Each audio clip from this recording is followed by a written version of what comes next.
Greetings, everyone, once again, and welcome back to The Hole in the World, an actual play set in the world of the Invisible Sun RPG. I am, as always, your GM, otherwise known as Zach, otherwise known as Great Zimino. Zamino, not Zimino. I use he, him pronouns, and I am joined once again by my fantastic cast, if they would like to introduce themselves, starting with Marcy. Hello, it's still me. I'm Marcy, aka Experimental Madness, which is still the username. You can find me most places around the internet. I have a brand to maintain, I guess. And I'm back once again playing Gabrielle, the iconoclastic ardent apostate who hosts choir. Amazing. Moving down the overlay, Bill, if you'd like to introduce yourself. What's up? I'm Bill, and I am playing Maurice Webb, a stalwart empath of the Order of Weavers who turns tales into reality. Fantastic. And then moving over to the other side of the overlay, Hopper, if you'd like to introduce yourself. Hi, I'm Hopper. You can find me on the internet at Fail Deadly. That's with a 3 instead of an E, because, as always, I'm a bad person. And tonight, still playing, because we're in the world's longest combat, apparently. Playing Okris, an iconoclastic ardent who heralds endings. Amazing. And finally, last but not least, Marissa, if you'd like to introduce yourself. Yeah. Hi, my name is Marissa, also known as Critical Kitten, with a variety of punctuation here and there across the internet. I do editorial things and games things, etc., etc. I use she, her pronouns.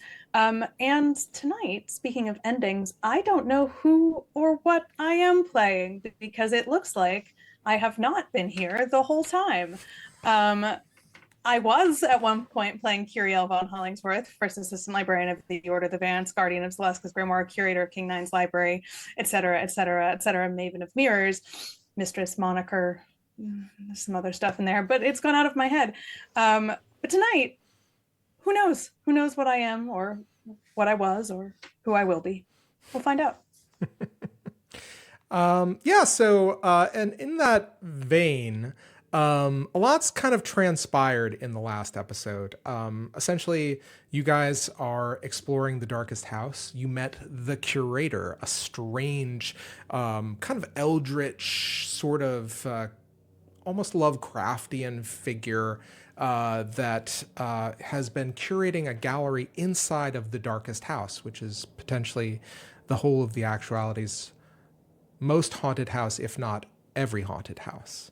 You guys have found a few tools that you would be useful in there. But most importantly, you guys found your ways out to the cell after basically attempting to try to befriend or ingratiate yourselves towards the curator. He was having none of it, and now he is spectating as all of you have encountered the guardian of the cell, who apparently is between you and the enemy of light. So essentially, when you guys found your way down to the cell with the curator's help, he promised that he would stand by and spectate and provide you a means for egress from the house should you survive your encounter with the guardian of this place. That guardian has manifested and is doing combat with all of you right now, having just managed to seemingly dispel Kiri by reaching into her chest and pulling out a book. It is in this moment that we find you guys kind of struggling for your lives. But on one hand, we have our two apostates still engaged with this creature that moves at the speed of darkness. And on the other hand, we have our Maurice, who has espied a strange kind of Vancian figure between a shield wall of magic and in what looks to be a chamber that and muttering to themselves. So we're going to, with this kind of tableau and this moment having just transpired, we are going to restart combat. And before we do that, I'm going to put on some sufficiently creepy music, and we'll see how things shake out. As you start, I think, Gabrielle, you just watched Kiri, your friend and companion, disintegrate into light. While this is happening, speaking of light, there is a heat that is coming off of your hands, Maurice, as whatever part of you has gripped the book feels a kind of a searing heat transmitted through the cover to your palm, as light seems to be effulging from its pages. I'm going to send something to you, but in the meantime, Gabrielle, tell me, what are you doing in this moment as this forsaken battle mage discards the book that was inside of Kiri? I think the first thing that everybody hears is actually a terrible and terrifyingly just resonant roar that doesn't sound human or sentient in the way that we would think of beings that exist and saturated at all. Sounds like it's coming out of the mouth of a creature. And two can move at the speed of darkness, as I am going to, without even thinking about it, one of my ephemera pops off. And my eyes turn a disconcerting black, and it literally, the dark starts running down from my Eye of Amanus Arabast face and probably spilling out between my fanged teeth and maybe even turning my claws tipped black, as so dark my eyes comes into effect. Amazing. And I just completely lash out with teeth and claws and bite down on the armor of this forsaken battle mage and rend it with claws as all of that darkness starts to pool into it. And technically with this, I can strike up to 3 near targets. But I mean, there's one right here. So let's do that. With this one, it's going to take, it's a level 7 +1 die spell. Yep. If I need to roll to see if this actually hits. It's also backed with lethal lore and telestic strike, since it is magic. Okay. Go ahead. I think with telestic strike and lethal lore, that gives you what, +3 or +4? It gives me something for the damage, not for the telestic. Lethal lore gives me the damage. Telestic, yeah, both of these are just the damage boosting, not the attack boosting. Perfect. Okay. In that case, what I would like you to do is you are going to need to total 13 twice. All right. Well, I already got a +1 dice. So. Yeah, exactly. So you start with 7. Are you doing anything else to the ephemera or anything else to this action? I am going, let me just see if I have, well, outside of the sortilege, which will absolutely put into this, to enhance, I actually think that gives me a 3rd dice, because I have advanced sortilege. Yes, no, I'm asking. Oh, pardon me. You do not need to add sortilege to this. Okay. But at the same time, remember, you are also rolling 2 house dice. Yes. We're just gonna let it go. Let it go. Let it fucking go. Yeah. How you do? Well, I don't know if I can hit a 13 because I don't have anything to boost the damage to this. But holy shit, I could roll 2 9s. Did you? Yes. All right. Those are not on the house dice. Now I will do the house dice. I don't think you can beat 9s on the house dice, so you do not. The house does not act. But yeah, go ahead. If you tie it, we'll see. If you tie it, something weird might happen. We'll see. I tied it with 1. All right. Don't like that we're getting all of these 9s out of the way right now, but and not with the other. That was a 3. Fantastic. Okay. So tell me all of this damage. How much is this? This is Okay, so So Dark My Eyes pulls 4 damage, and he will lose his next action. With Lethal Lure, we're going to add 3 to that. So that's at 7. With Telestic Strike, we're going to add 2 to that. So it's going to be 9. Yeah, absolutely. Just rending and tearing. I don't think Gavriel is really putting any kind of sense of thought, just this extreme panic of having seen Kiri completely disintegrate, and that's not something that even factored into her game plan of anything that should have happened. And I think it just sort of all power of comprehension has left her for now. It's all about fighting. The battle is all that matters. It's if we have any Redwall fans in the house, this is the blood ring, like just straight up. I think with that strike, you shear off what remained of the pauldrons and the gorget that was kind of locking this thing's face away. And you shear it off and do some damage to this mottled gray dead tissue underneath. And the face that you see under the helm is one of a grizzled veteran.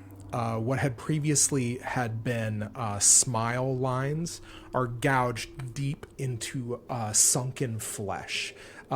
Eyes that have been sealed shut from some sort of desiccation kind of study you without sight as the head kind of tilts and you have essentially... Have you dug your claws into this, or you're? Oh, I am now like drooling darkness, snarling into this man's face. I'm also not really seeing him. It's all black and shadows now. And I think when this face looks back at you, there is a flash of something, of a veteran warrior with smile lines, with a streak of gray and amazingly kind of immaculate armor, looking at you in Mott's perspective, saying, "Go, I will try to help how best I can. I'll protect her." And that moment clashes as you sink your claws and teeth deep into the desiccated flesh of this figure. The Forsaken Battle Mage, while you know that you have done some considerable damage to its form, does not seem to absorb that it has experienced any pain whatsoever. However, it takes this action to study you, almost like a dog watching curiously at your reaction. Who's next in the round? Oh, Chris. Yeah. Chris is kind of seeing everything that just happened, is going to move to try to flank this creature. And I am not doing super hot on a lot of my pools. Or, oh no, actually that's a lie. I'm fucking lying through my teeth. I have so much sorcery. Actually, stand by please. I have a fuck ton of sorcery. I'm gonna, Okris kind of like does like a quick short run, just kind of sprinting past this velociraptor based carnage. And I would like to try to hit this motherfucker from the back. Gav can hit him from the front. I'll hit him from the back. Fuck this guy, actually. I love it. Go ahead and give me... I will say you're going to get an asset to your roll here. With Gabrielle latched onto this figure, I'm going to give you +3 to this attempt. Sweet. You are going to need to hit 13 twice. Same thing, but you will start better because she's paved the way for you. So doing that math, +3, so then I'll be at +4 if I want to try this bullshit again. I might try something really...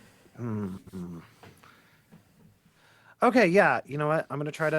We're just gonna try to blast him in the back with magic again, I think. It's a little bit risky, but I've got 3 dice to this.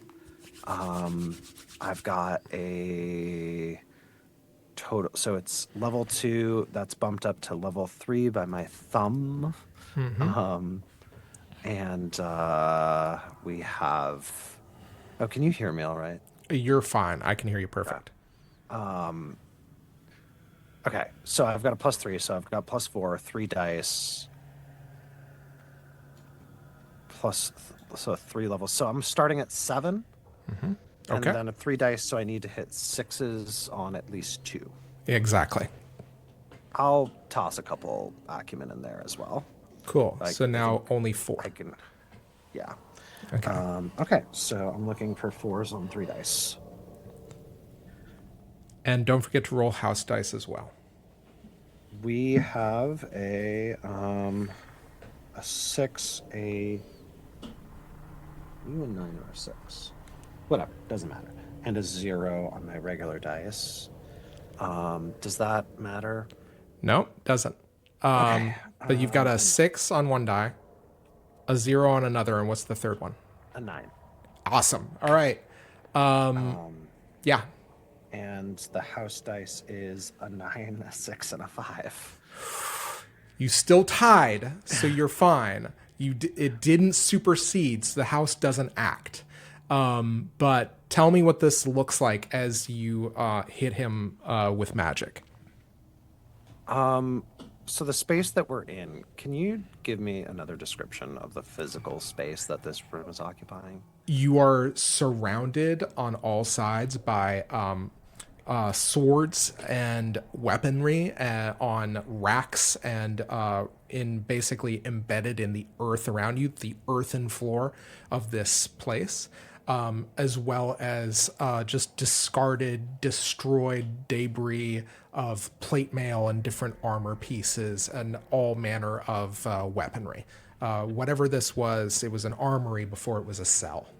So Okris kind of runs, does the short sprint, gets behind this creature, or as he's being grappled by Gav, tongue twister, and slides and brings this sledgehammer that's been formed out of blood to bear and smashes through like this kind of stack of this cluster of swords that have been driven into the ground, and they kind of shatter and propel at extraordinary speeds directly towards the back of this thing.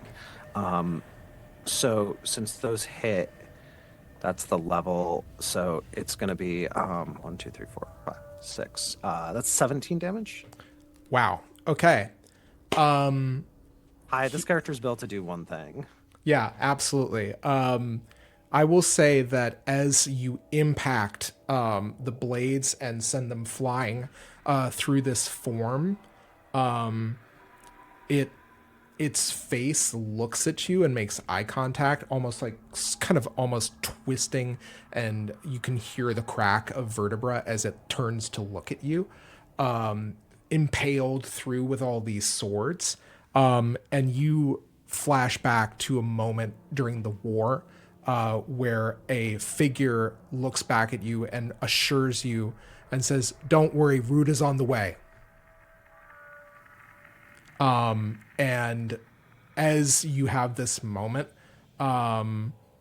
looking at this figure, and you watch it go inert as it stands in place, steadfast, and its head slumps forward.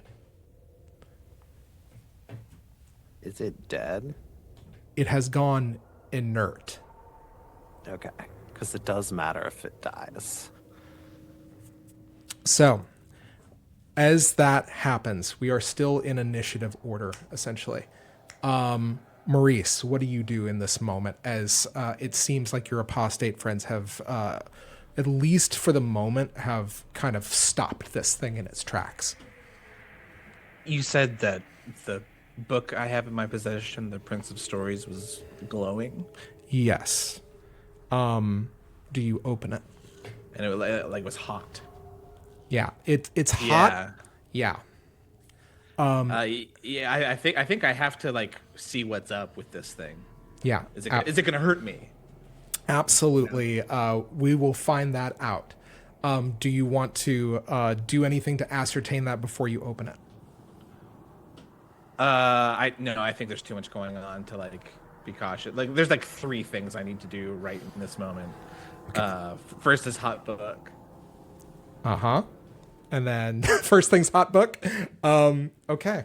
In that case, go ahead. You open the book. Whatever kind of is the source of this heat, you realize is some sort of magical friction. As you're opening it to a blank page, and words are being written in indigo light, and the pages are beginning to illustrate and show script on them. 3 new pages, a light. I have sent those to you if you need to read them aloud or if you want to just have those. I will absolutely read them. Why would, I'm not going to waste that for us or the audience. Okay. Page 8. But not long after, a terrible darkness befell the city, and a shadow reaches out a vast outstretched hand towards the flying sky tower, where I know sits the Council of Saturnine. On page 9, to save the city he loved, he hid its leaders in a place just outside the world, and found heroes who would protect and hide the people that lived there. An image of the Spider Prince secreting strange, fearful people into gray mist.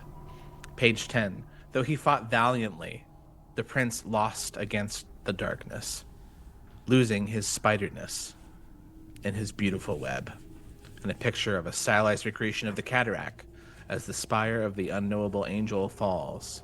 The whole squad's here. Kieran's arms outstretched, the general summoning the black cube, Okris bracing for impact, Allegra with a mad look in her eyes, and the irreverent Mott slowly vanishing from the scene. And the silhouette of another figure, smudged out.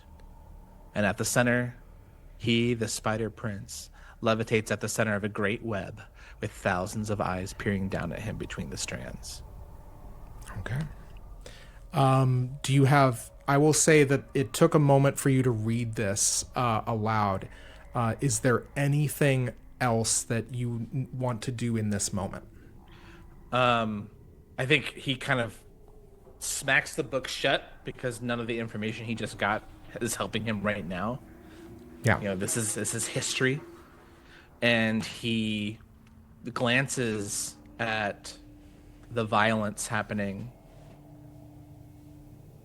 the book that is what remains of Kiri, and then he spends the rest of his attention on the creature, the Vance, trapped in this thing. Has it done anything now that the battle mage seems to be inert? There's a couple things that happen at once, which is that there is a moment where you smell a kind of ionizing, kind of burnt smell, like ozone in the air around you, which is one thing. The second thing is you see that barrier between you, the Braziers, and the Vance flicker, if just for a moment. And finally, you see the hand of that Forsaken Battle Mage twitch as it grasps a blade on through which it's impaled.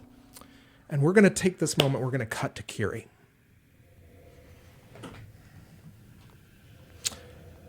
But in order to do that, I need to change the music.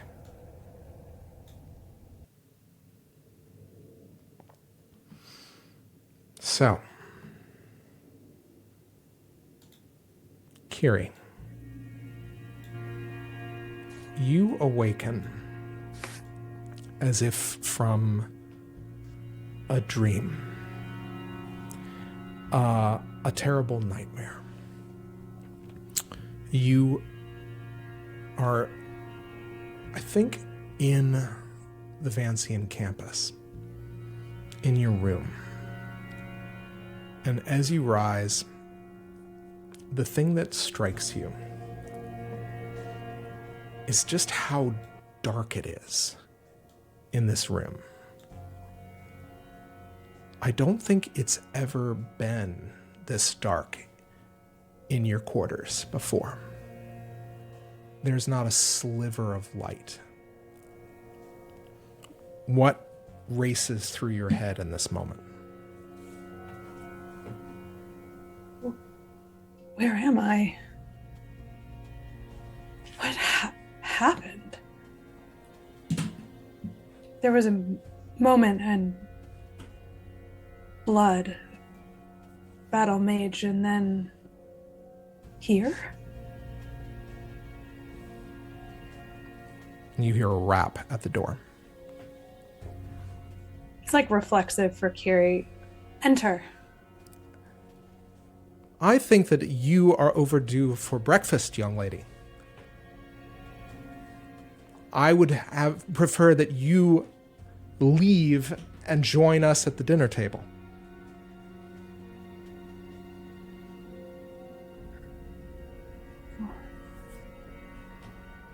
What do you mean dinner? Well, we're waiting on you.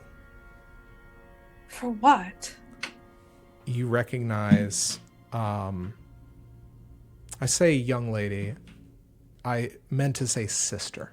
You recognize Allegra's voice, beckoning you to dinner.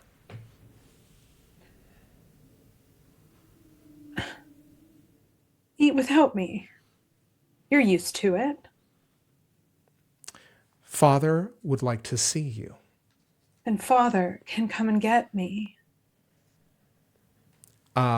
It is at this moment that you feel a lurch in your center of gravity. And before you even realize that any time has passed, you find yourself sitting at an opulent dining table in a room that is barely lit by candlelight. You recognize your father, Adrian von Hollingsworth, and you see your mother sitting at the opposite end of the table, looking wrapped and more absorbed in her work than anything else. You see your sister kind of regarding you haughtily. And then there is a surprise visitor, one person that you recognize too well, Nathaniel Ashgate. He is sitting opposite of Allegra, regarding her with some interest, as you, all of them kind of turn to meet you as you have entered this room. Well, I suppose better late than never, your father says without regarding you or looking up from a book that he is reading. Kiri is torn. This still feels irreal to her. These people, they're all people she knows or has heard of or has encountered at one point in her life, but they don't belong in the same room, and they certainly don't belong sitting at the same table. There was never a happy family in Kiri's memory. There was never a moment where people came and did this, and yet here is a group assembled like this. I think Kiri looks at the room around her. What is this? You know for a fact that this is not a happy family. They regard you and each other with a barely disguised hatred. I think that there is a glimmer of spite in Allegra's ice blue eyes, or stormy gray eyes, as she looks at you and regards you and your reaction to your father's snipe. Your mother, on the other hand, appears to be absorbed in a mirror, in a hand mirror that she is studying whilst taking notes in her own book. Nathaniel Ashgate, on the other hand, seems to be saying something, but it's like he's speaking underwater. He's talking about some profound theorem, some amazing work of magic that he's interested in, but it all is just mumbling. And I think that your father, kind of at your retort, kind of raises his eyes and arches an eyebrow in only the way that Adrian could, to say how little he regards you with so little an expression. I think Kiri looks around her. She looks at the dark walls. The candlelight is barely affecting how dark they seem. You see, you've got it wrong. You're not so good a simulator as you think, House. You see her, she points to her mother. I barely remember her. And as you point at her, the face that regards you is not that of an intellectual academic. It is a skull sitting atop a pair of shoulders without a neck, basically draped in a fur stole from which cling numerous infantile-sized skeletons. And it's just there for a flash, and then it goes back to being Arcadia. Now we're getting somewhere. Look, and I think she looks at Adrian as she says this. I don't know where I am or what you've done with me. What I do know is you're using my vocabulary to try to speak. I understand the words. Why not try using yours? There are no words here. The father's voice echoes from Adrian's throat. He looks at you again with those same haughty eyes. The words are drowned out. There is nothing here but your lies. And now that we've chewed on them, we will spit you out like rind. Funny. Those are words last time I checked.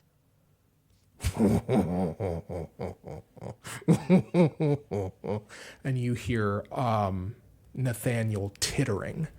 And when your eyes gaze at him, gone is that very studious Vancian acolyte. Instead, you find a stilted, with balled fists as though they are gripped in anger, with bugged out eyes and lank hair, the brother has made his appearance at the table. And he is laughing at you. And we are going to cut back. So, there is more heat radiating off of the book, Maurice, but in that moment, you see in the air above this creature that has been rendered inert, it seems to be like just almost kind of like a swirl of like almost like a heat mirage, as something is beginning to change in the air. Gavriel, you have latched onto this thing, and so you see two things. You see that it's not just one book on the floor, it's three. And in this moment, I would like you to make me a perception check. Okay. What's my target number? You tell me what you get. I'll tell you what you get. 1. Ooh. That was bound to happen. And hang on, the house dice. Yeah. 9. 9. The house acts. And I think the reason that you can't get a good look at what's on the floor is you feel something stir underneath your fingernails and your jaws as that form once again begins to shudder and begin to move with almost like a rigor mortis like motion. Okris, what are you doing? As I think with the hammer pulled, you see some sort of kind of almost just jerking motion as this thing struggles on the blades through which it's been impaled. What do you do?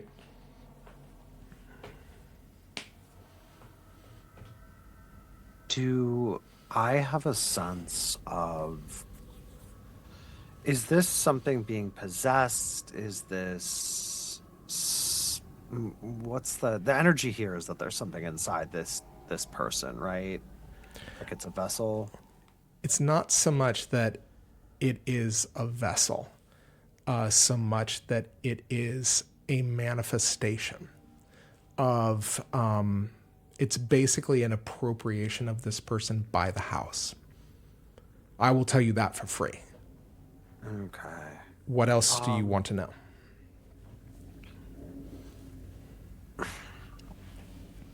Does it seem like the person... Okay, I'm going to ask some very metaphysical questions very quickly, as fast as possible. Does it seem like this person was real or is trapped here, or is this a duplicate of somebody who is no longer here? Make me an interaction roll. Great. I'm historically so good at those. Yes, my taciturn...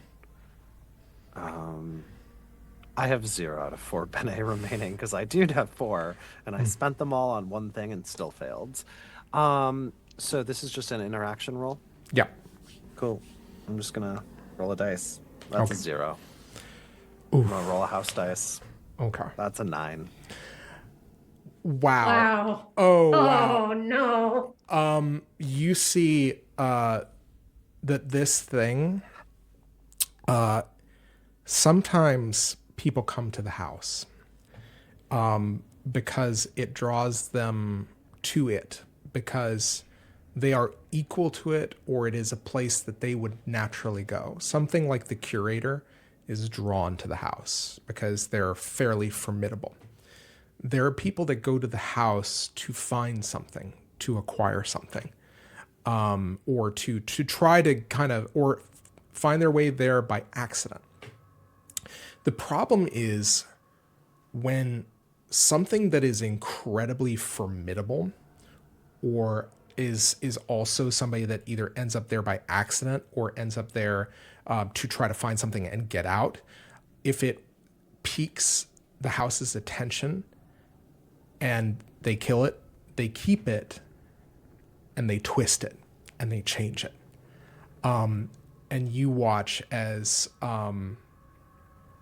a name tag suddenly gets obscured by armor as all of the blades that you have sent through it begin reforming a layer of plate around it, slowly but surely. No. And the figure turns to face the thing that rendered it inert. So yeah, I think... Can I object? You may absolutely object. I'll give you an action. I will give you a reaction to this. Cool. Can I object with violence? You may certainly attempt to object with violence. Your Honor, may I say nuh-uh? Mm-hmm. Okay. This is going to be an order. I'm going to, forte ability. I am going to use impermanence of objects. Okay. Does this count as being held? Can we... Oh, yeah. Can I abuse... Okay, cool. So this is going to be fuck, I have to do so much math. Sorry, I'm so sorry, y'all. So the Forte ability is level 6 plus 1 dice, red. And this Forte ability is called Impermanence of Objects. I'm gonna blow his shit up, Okay. basically. Absolutely. Tell me how you I do dislike by exerting my will into the rapid entropy and the decay of all things and the natural state of unbeing. And specifically, this is a Forte ability, and I have a ton of bullshit. Spells, damage, spells. So I think this is just what's my target? Your target is going to be, because you sheared off its armor before, I'm going to say this is an 11. Normally it's 13. However, once it reforms that armor, bad things happen. Great. So I'm starting at, this is a level 6 ability that's being booped up to level, no, it just does more damage. So since it's a level 6 ability, does that mean I am starting at 6? That's correct? That is correct. And if you want to spend any, not acumen, any sorcery or benes, let me know. I'm gonna spend a sortilege to get an additional dice because that feels like a smart life choice, because I need a 5s for this. Yeah, you need 2 5s. That is a 5, a 7, and a 3. Amazing. Now roll your house dice. Yeah, I know. And if one of them is a 9, I will let you know. That is a 4, a 6, and a 2. Amazing. Okay. So describe this. What does this look like? I think the energy is very much, weird character pull, but Hercules using flame to cauterize the Hydra's necks. Absolutely. So I think this is Ocarus is just walking up and just full, like, because this creature has turned its head to face me, so it's being savaged on one side by the Velociraptor, our resident Gav. Ocarus is just going to walk up and just goes, absolutely not, and kicks it as hard as possible in a way that disintegrates all of the armor that is protecting this stolen flesh soul puppet, whatever the fuck this thing is. Yeah, absolutely. This creepy little anglerfish, bobbly. As you kick it away, the thing that is most shocking to you as it moves with the speed of darkness is how quickly it closes the gap and puts its hand to your chest and rips from you the armor of reality. It is going to rend your armor for its action. You are now as exposed as it is. Actually, that's not fair. I'm going to make you roll for that. I need you to give me a defense roll of 11 twice. Cool. This is going to be dodge. I wasn't even going to argue. I was just going to say something horny. Because there's something wrong with me. This is dodge. I don't have anything in that because life is pain. So what's the target number? 11. If you want to spend any benes, you can try to use movement here. Nah. Okay. Oh, wait. I can use movement. Nope. I already spent all mine. Okay. I got a 3. All right. Roll a house die. I got a 0. Okay. So the house doesn't act, but that armor of yours gets sheared away. I have to ask, Ocarus has probably not ever encountered something that can actually like tangle with them in a fist fight. What is this like? What is going through Ocarus's mind? It's I don't know how to, like, I think it's the energy is, excuse me, but the actual what's actually running through their head is just kind of like almost like a catastrophic series of error codes. Like, no, excuse me, no, excuse me, no. So there's if this was a comedy, you would see smoke coming out of their ears. It is not a comedy, and instead they're just there's bits of armor stuck into their flesh, dripping blood all over the place as they're reduced down to their coat and bandages and the raw form of their flesh, this stolen vessel of their own. I will say the one thing that I do get from impermanence of objects is I gain a random ephemera item of a level no greater than the object I destroy, and then the level of the spell, which would in this case be 6. Okay, I will find that. Could you please? While I do that, pretty please, sir. While I do that, Maurice, you feel a heat coming off of the book, but you still see also that flicker behind you of the shield. That is separating that additional room from the kind of Vancian figure. What do you do? Can I get a vantage point where I can actually look at this figure a little bit more clearly? Absolutely. I'll give you a perception for free. Do you want to go ahead and roll? Yeah, roll perception for me. Let me see what my stats are. Yeah, I'll roll. Fuck it. My 2 favorite words. Yeah, go ahead. As a GM. Anyway, yeah, go ahead. All right, with a single benet, this 8 + 1 9, and here's my house die. Okay. And that is an 8 solo, so a 9 beats an 8. Amazing. You do not trigger the house. In which case, for looking. Yeah, for looking. Oh, look, I mean, it's a haunted house. Maybe it'd jump scare you. You never know. But I will tell you this. With an 8, the person that you see muttering to themselves is Allegra.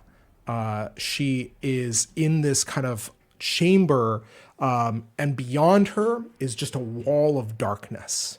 And she seems to be kind of pacing. You also notice with that 8 that her hair has turned almost like there's just a massive streak of white and gray throughout her hair. And as she turns her face in your direction, still downcast, kind of like talking and muttering to herself, you see that she's has crow's feet. What do you do with this knowledge? I would know what her rank is in the Vancian order. Marissa, do you happen to know Allegra's rank?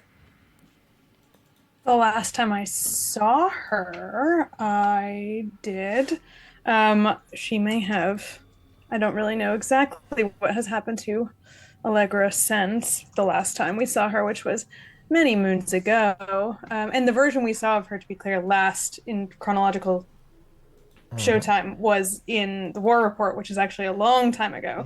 So the last time we actually saw Allegra was like season 1, where we were on the Vancian campus. I think at that time she was a magister, but I think she's probably maybe not quite a magus, but like getting up there by this point. She's like that. Yeah. I would say that from that, she's probably risen 2 degrees since then. So she's probably, 5th degree, 4th degree? I think she is... yeah. She has met your mother's kind of rank. Yes, and that was, if I remember correctly... It was also 5th. Yes, 5th. Fifth is Magus. Yeah. Yes, so Magus. Maurice, Magus von Hollingsworth. Does it get anything? I go ahead and make me an interaction roll. Hey. I will let you, if you want to do a weave, I will let you do that. I'm just plumb out of points. That is So fair. here's a naked interaction roll. That's a 2. Mm-hmm. And that's an 8. Or a 6. So the house acts. Okay. So I think that, I think at this point, the barrier reseals right as she seems to turn her head in attention. I think you do get her recognition, but it's almost like the house kind of closes your window of opportunity. Can I, with the remainder of my turn, and we'll say, because you're a nice DM, I've got like the last little bit of my speed weave still working. Absolutely. I can run to pick up those 3 books on the ground. Absolutely. No longer near.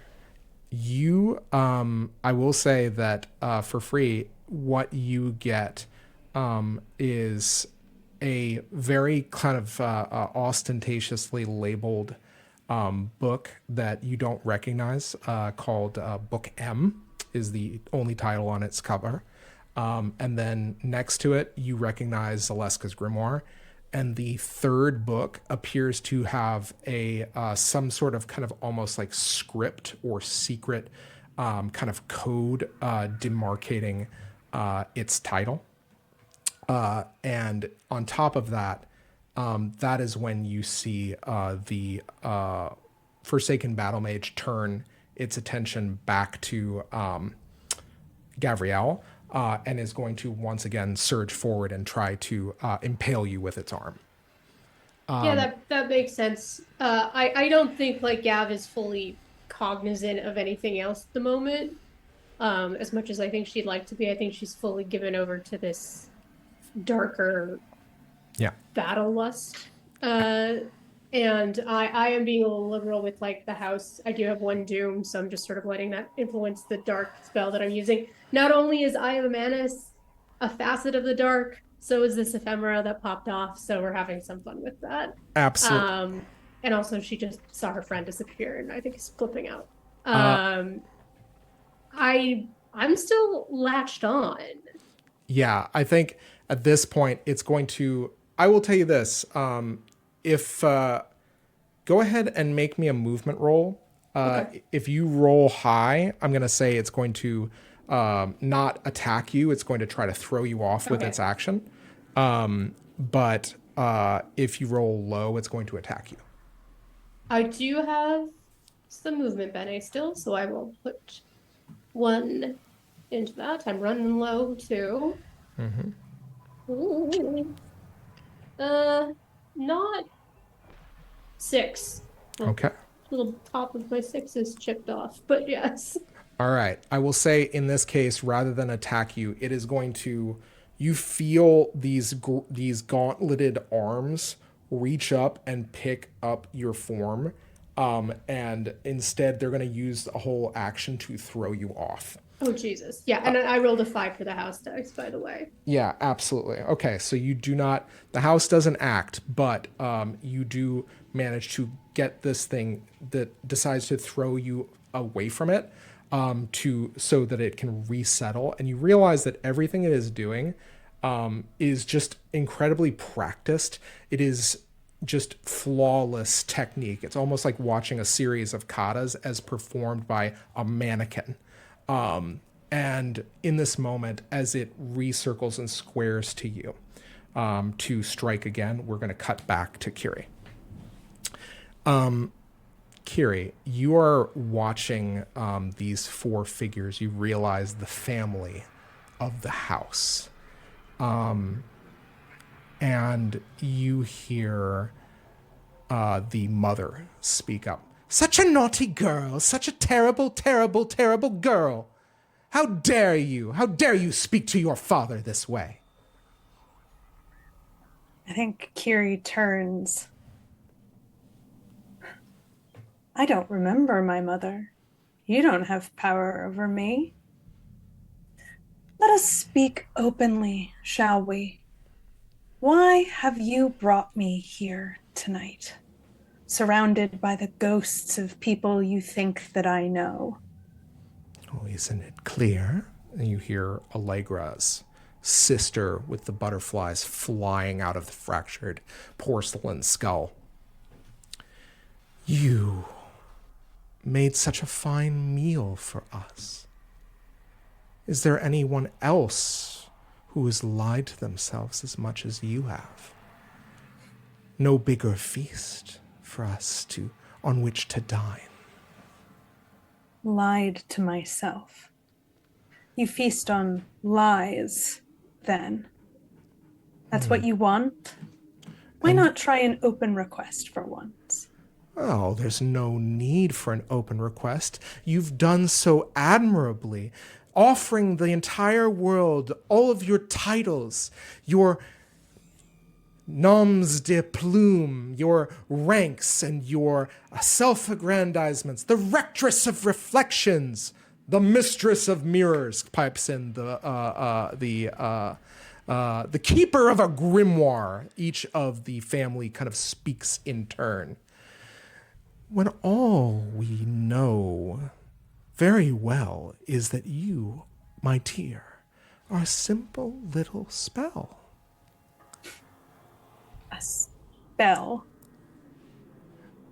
Oh, yes, some little mannequin that your sister, dear, and I think the brother, Nathaniel, wearing his skin like a suit, points and gestures at her. She bows theatrically.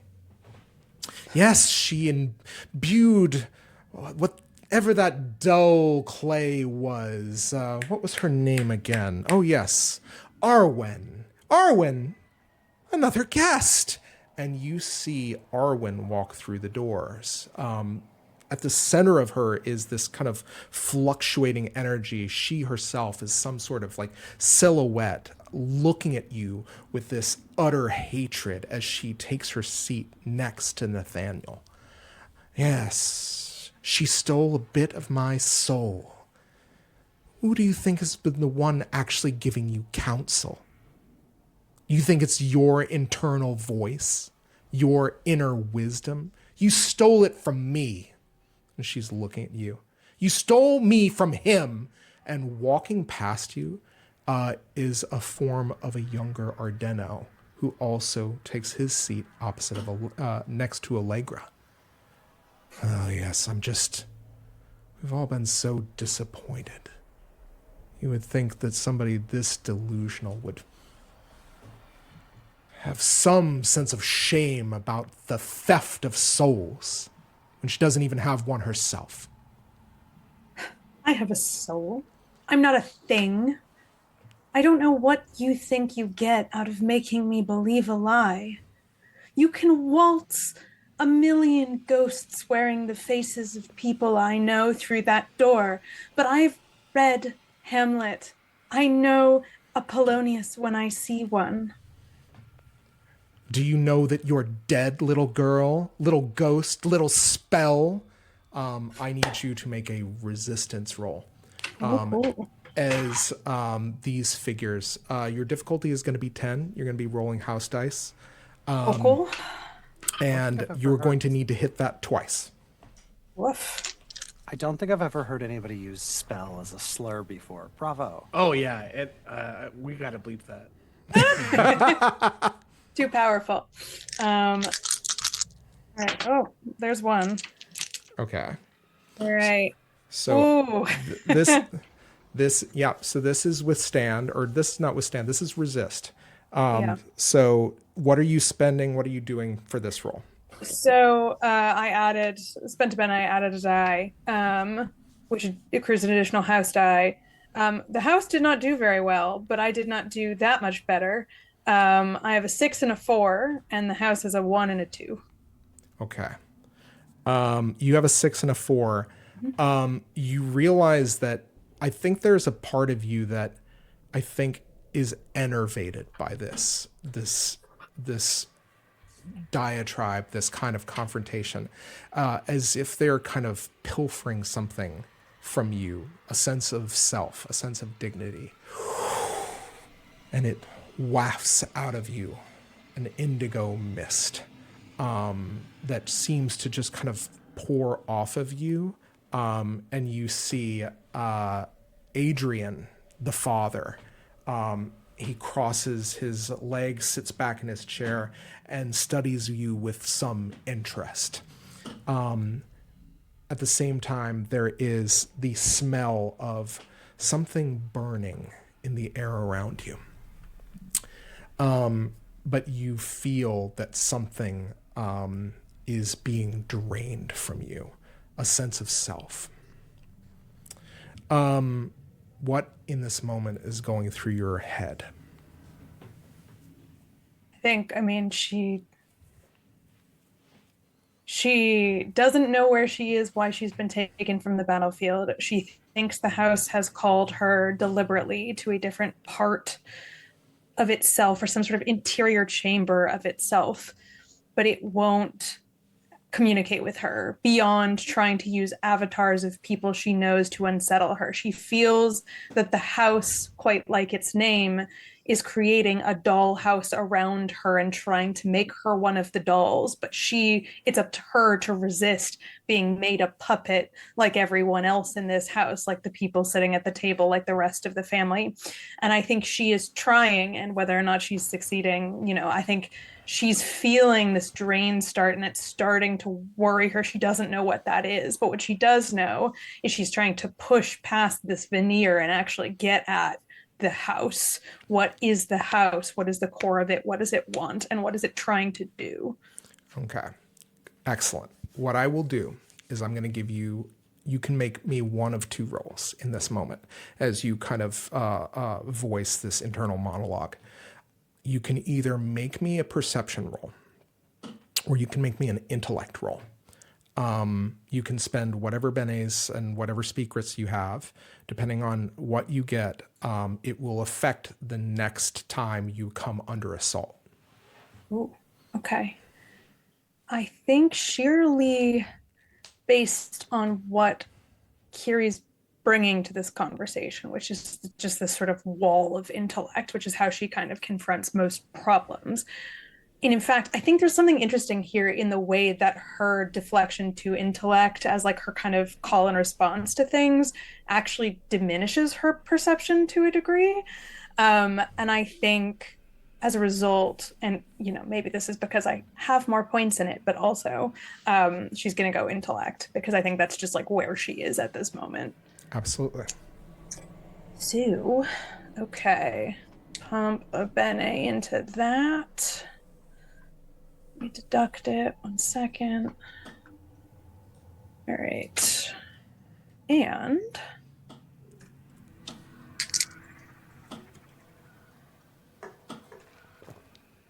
aha, that is a 9.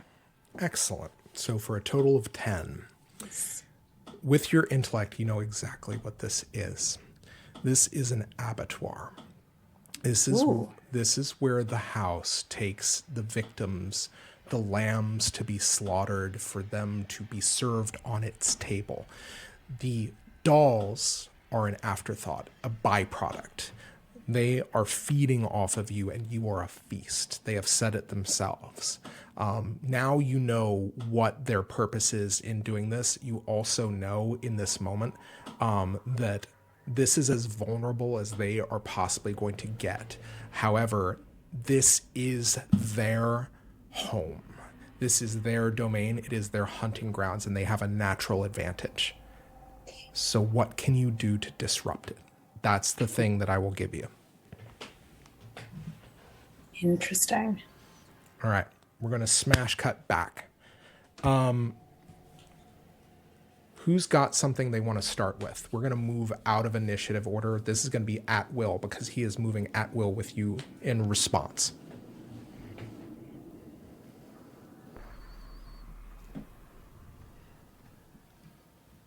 Do you have something? You're giving Hopper, you have a look on your face right now. Is it stupid? I want to know what it is. I was gonna say something stupid. Because hold on, I'm trying to figure out a way to. Do you want to hit Gav with your hammer and snap her out of it? So, yeah, where exactly Can I track? Oh, where exactly is everybody placed right now? I just got flung across the room. Yeah. But I popped back up. I'm like, I think like we're squaring off. Yeah, you are each one step away from being melee with this creature. I'm just gonna hit this thing with a fucking hammer. Honestly. Look in your face says that's a terrible idea, so I'm definitely gonna do that, actually. I'm playing this as not being fully in control, so Gav will And back the status that. is this thing's armor is gone and your armor is gone, Okris? That is correct. That is right? correct. Okay. Yeah, I guess I could also just shoot more. That was pretty effective. Yeah. It is kind of what this character just designed to just do a lot of damage in a really efficient manner. I just don't want to hurt everybody else in the process. Strictly speaking, I still do have armor up. And technically speaking, I think it's taken however much. I don't think there's any bene in it. I'm fairly certain I still have my armor from my forte up. Oh, sorry, I'm misremembering what happened when you did the damage, but then the house acted back at you. So basically what happened was the house acted, but its action was to rend your armor to remove the armor of reality. I will let you have your... Oh, not the other armor. I will let you have your forte armor. However, it might come to it that not only will it try to take that, it will also try to vex you in some way. Do I have the armor of the 13th hour anymore, or was that already destroyed? I'll tell you what. That got already destroyed. Yeah, I think that got destroyed. No, then my forte armor is down then. Okay. I apologize. No, you're fine. You're fine. Yeah, I think the funniest thing possible to do is just to hit this thing with a hammer. Absolutely. Okay, no los. Fucking I don't know if I could could we tag team this? Like, could I see you lining up a shot and like come in? Because we're both flanking. Hey, Marcy, we can hit this thing from both sides. Yeah. Can we? I was trying not to say that for so long. No, here's how I'm saying this. Like, Maurice has just scooped up all the 3 books. Good. And then it's the Battle Mage and Okris and Gag coming from both sides, and he needs to get out of the middle right away. Yeah. Oh shit! Oh shit! I'm so sorry, Maurice. You have the brain cell at this moment in time. I will say this, Gavriel, if you want to spend a sortilege, I will let you have that +3. How many sortilege do I have? If you only spend 1. I do have 1. Okay. So here's the thing, is you can use sortilege to basically benefit your ally in a group action. I would like to do this, yes. Yeah, I will say this. If you give Okris that sortilege, that will give them +3 to their next action. Yes, take it. You do more damage than I do, even if at my highest, so I should not hammer if we're going to do that, because like that would be dumb. All right. I'm just gonna I think same shit actually. Basically the same deal of Okris is swinging this hammer, shattering bits of metal into like this just absolute like torrential cascade of steel and whatever the fuck else these things are made out of. I don't know. It's cheese or whatever. And just launches this directly like a wall. Like I think Gav is literally protected by just the amount of just by the bulk of this thing. I don't even want to person this thing. So I'm going to do the same exact thing. I'm going to roll 3 dice. I'm looking for what now, Zach? You are going to want to hit a 11 twice. So I'm actually rolling 4 dice because the extra sortilege. Oh, so yeah. I'm rolling 3 au naturel because I'm so special. And because this is the only thing my character does well. Where the fuck is my extra dice? There it is. Okay, so we're rolling 4, and I'm looking for a 12. You said? You are trying to get 11 total. 3. Okay, so 4. So that's 7. So let's put 3 additional acumen into this. So I'm looking for 5s Okay. on 2 out of 4 dice. That is a 6, a 9, a 1, and a 0. Okay. Was the 0 a magical die? The 0 was on the 9. Sorry, the sortilege dice was a 9. Okay. They're all magical dice, though, because it's a spell. Well, one of them is a mundane die that you roll. So, because you always roll the mundane. The one... Stand by. I lied. That's actually a 7.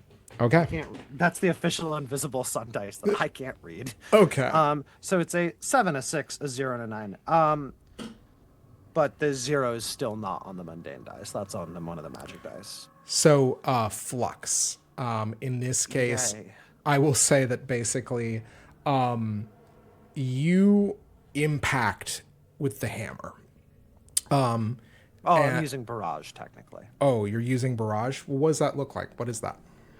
So remember how I described hitting all the swords, shattering them into a cloud of steel shards, and then launching them all at this person like in a storm of knives? Yeah. Same thing? Yeah. I'm doing it again. Yeah. Can I make them on fire this time since I got sortilege? Absolutely. You For may the vibes. certainly do that.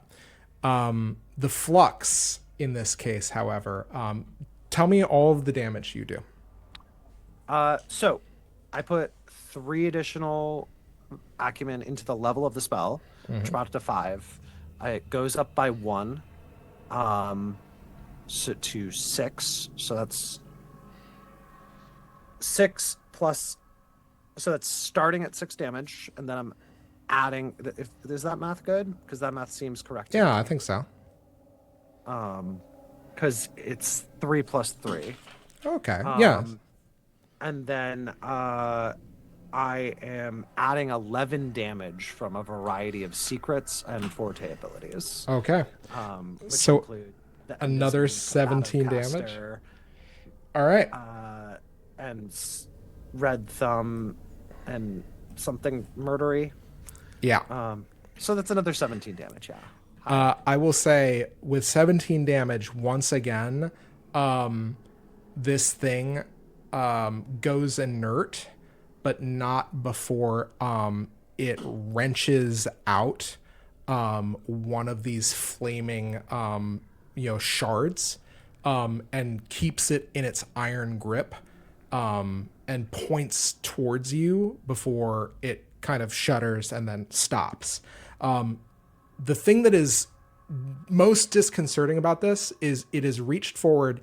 It is probably dead, but it is still standing upright and it looks like it's absolutely immovable. But it has stopped. But the point of that flaming shard that seems to be even kind of like carbonizing its hand without any response is pointed at you. You have however many actions now until this thing wakes back up. Gavriel and Maurice, what are you doing? Hey, Gav. Wait, what did you say though? Go ahead. Oh no, I was thinking because Maurice is very, very clearly getting out of there. I think he's heading back towards Allegra in the barrier. Yeah. In this moment, is the barrier down? It has flickered. It is weaker once again. Am I able to get there and interact with it? Absolutely. In a turn? Yeah. I was just gonna say I could hit that barrier just in a crazy state. Okay. Hell. All right. Although I'm not. Yeah, I'm just gonna. I have another sortilege. I'll help your action if I can. Yeah. What do you guys want to As do? long as you can do both. Yeah, that's great. Yeah. Sorry, much like my character, I'm very focused on solving this problem of this thing that just takes infinite amounts of damage. And if this was a video game, I would be dying trying to figure out the secret. I can tell that, and I recognize that this is a character flaw of me personally. And Give me a give me a perception roll from Okris. While you guys kind of figure out how you're tackling this barrier, Okris, give me a perception roll. Here's a question. Does it seem like you could remove its limbs? Oh my god. I'm gonna put one acumen into it. Yeah, absolutely. That is a 7 total. Okay. All right, 7 total. House dice is a 6. Get fucked. By the way, don't spend your acumen. Spend your other benes because your acumen is your experience. Oh, not acumen. Sorry, my Yeah. bene. Yeah, those totally. Words. Totally. I know how to play this game. So the thing is, it occurs to you, yeah, you absolutely could delimb this thing Dead Space style and attempt to make a go of it. You probably think it would probably pick itself back up and come after you or remanifest in some way.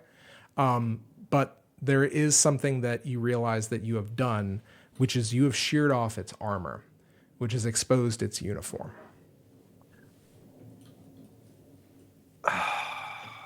What's its uniform, Zach?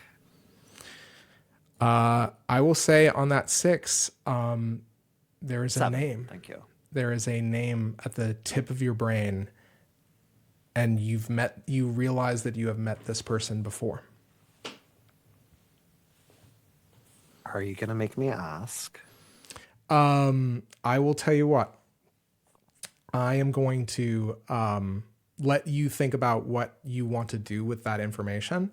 And I'm going to check in on Maurice and Gav. What are you guys doing?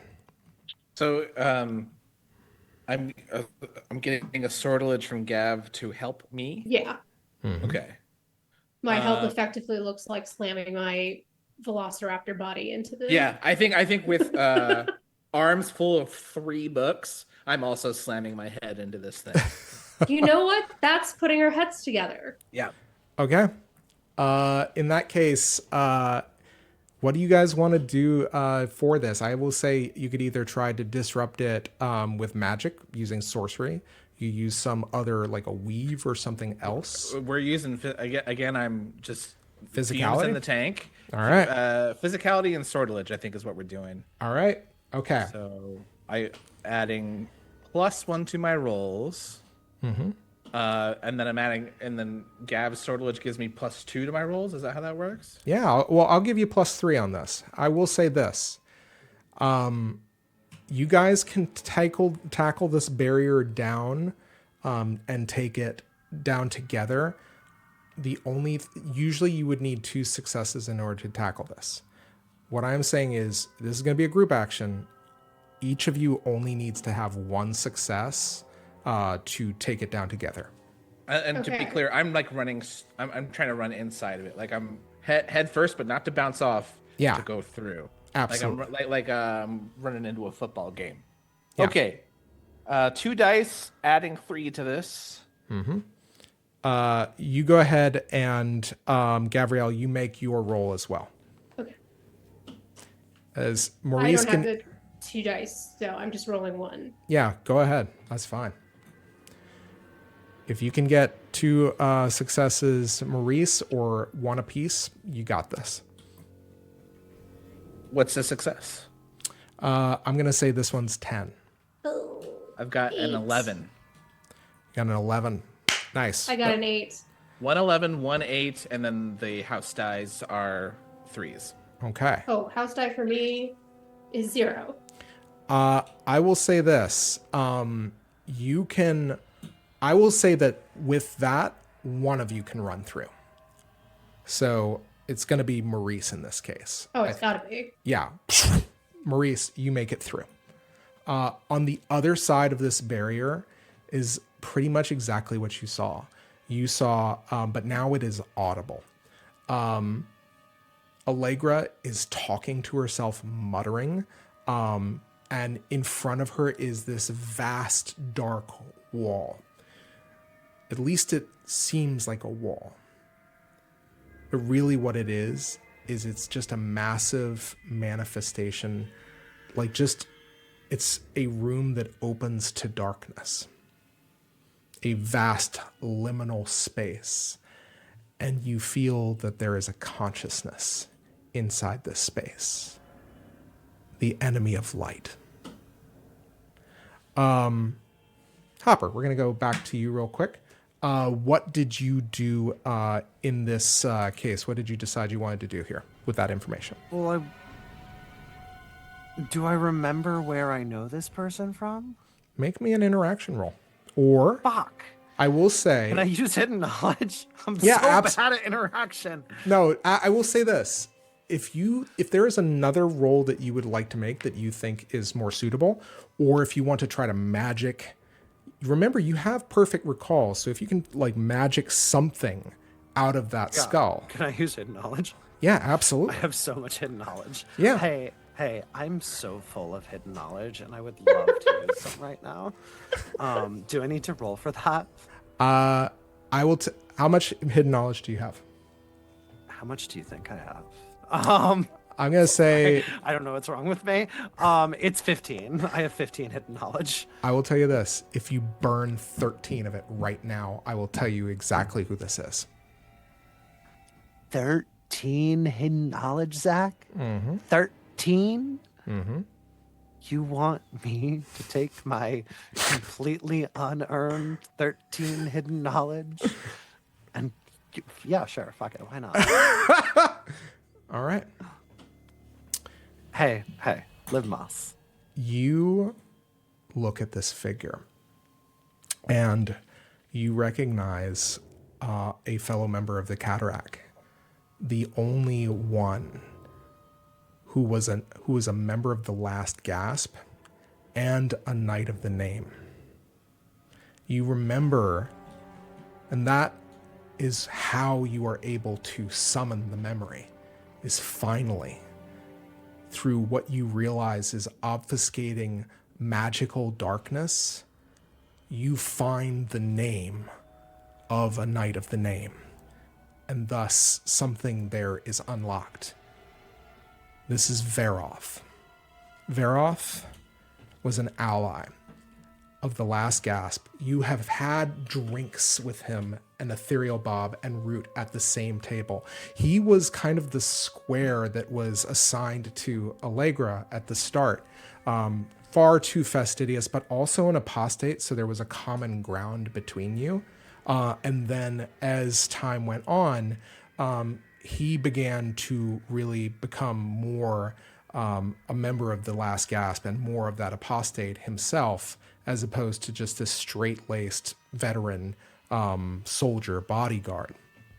And the reason you realize that you can't remember him is because this place ate him. The darkness robbed you, because it's the thing that you manage to clear away when you see that name tag. And there's something else that you realize. This thing that is anathema to you, that has no end, this darkness. It's the fate that lies in store for anybody touched by darkness that is not a part of it. And when the actuality is absorbed by it, no one will ever remember any of their names. And with that knowledge, we're going to cut back to Kiri.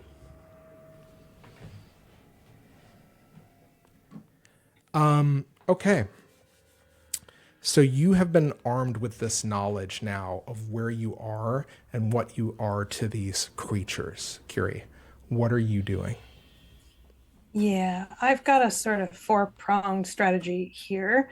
I think we have... I'm gonna give you some, as I do, a sort of conceptual philosophical framework, and then I'm gonna make a pitch about what Kiri wants to do, and then I'm gonna see what you think, Zach. Absolutely. So, Kiri, in processing kind of where she is, what this is, what the family is, she thinks of something she read about actually back at King's College London when she was reading that book about bathyspheres and the deep sea. And I think what she thinks of is this fish that she saw, this dark deep sea fish that's called an anglerfish. And it has a lure, a sort of flashy nice looking little light that's meant to draw you in so the thing can eat you. And I think that's the thing that flashes before Kiri's mind. Like, as she's framing like what the house is, what's going on, she thinks, this is an anglerfish. And what does she know about anglerfish? They're slow and clumsy. They're built for sitting and waiting, not chasing. So in effect, it can't pursue. It can lure in, but it can't pursue, maintaining distance. And I think how she's processing this a little bit is like emotional distance also. Like getting lured into its game is bringing you closer in to where the teeth are. So that's prong one. Prong two, she realizes that to do any sort of damage to this or to resist it, she's going to have to try to attack during this like lure strike, right? Like there's a brief moment of vulnerability where you could, bite its eyes in effect, because you know that the lure is what it is, but you have to lead it to believe that you are in fact believing the lure. I think also, right, anglerfish, it's dark. They don't see well, right? They've got pretty poor eyesight. And I think figuring out like where in the darkness, metaphysically or otherwise, to kind of not need the light to attack the soft tissue is also what she wants. And then finally, the final prong is using the environment. And this is where the actual stuff that Kiri can do comes in. She basically wants to try to like lure the proverbial anglerfish here into an awkward position where it gets stuck or potentially becomes vulnerable to other predators. And what Kiri knows about potential other predators bigger than whatever this is that they live in a place called the noosphere. Something Kiri can do is called agnomorphic, something like agonothmic. Agonothmic. I found it. Agonothmic confrontation.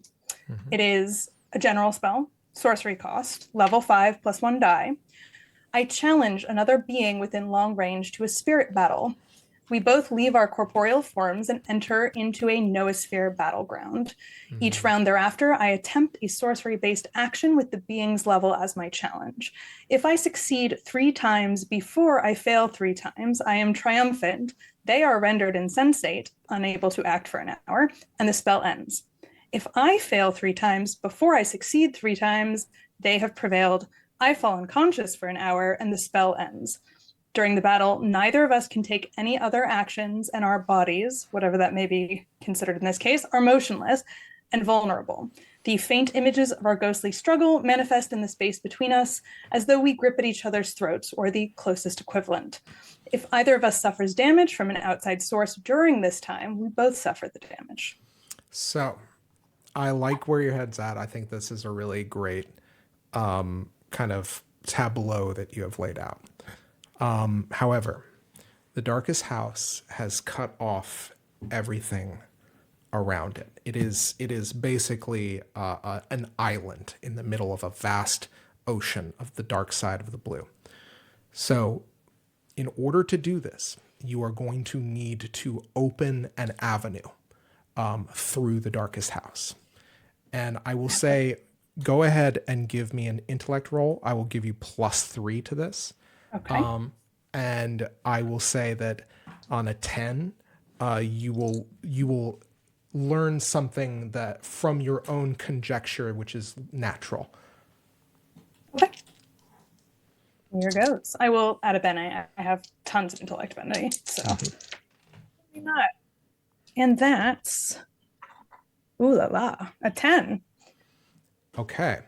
So the thing that you realize, what makes an anglerfish so effective with its lure, is that it is exactly what you said. It is surrounded on all sides by dark ocean. But what happens to the light when it's surrounded by light? So take that. First off, and then tell me what you want to do next in order to take your next action. As you do this, as you kind of come to these conclusions, as your mind races with this, you hear Nathaniel's voice through this brother figure look at you and say, "Oh, it's thinking! It's thinking of a way to save itself! Oh, what a delightful little spell! Let's see it work! Let's see it turn!" The father, the mother, and the sister all laugh. And as they laugh, they vacillate between the forms of Adrian, Arcadia, and Allegra and their monstrous selves. And at this point, you see Nathaniel stride forward and seems to kind of try to adjust his cuffs and moves to strike you. Go ahead and make me a dodge roll. Sure. I will add a point to that because I am definitely not a physically equipped creature. Glad I did that. 7. Okay.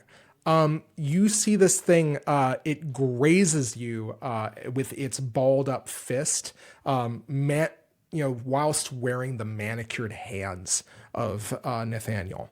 It grazes you and gives you a point, an injury, a single point.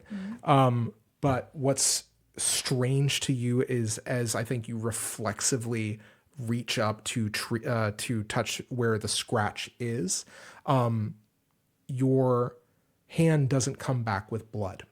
It comes back dripping something that effuses light.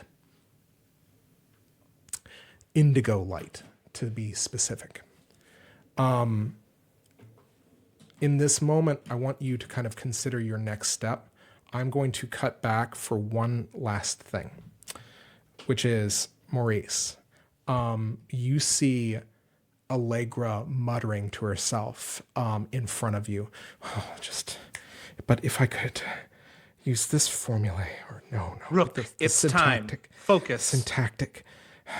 What does it want? What could it absolutely need? Allegra. It's just I need Allegra. I need this moment to think. What does He drops what the does books it and want? puts a hand on her shoulder. Oh, you're interesting. As you hear a deep, echoing voice from the darkness, and 2 points of light move as if to gaze at you. And you feel again the heat in your palm as the book, the picture book, once again seems to be writing. But not before the enemy of light has taken notice of you. And it's on this note, we're going to take a break.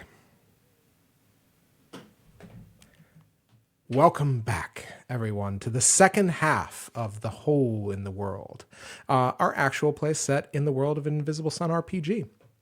Once again, I am your host, Great Zamino, and we are in the middle of a pretty terrible house.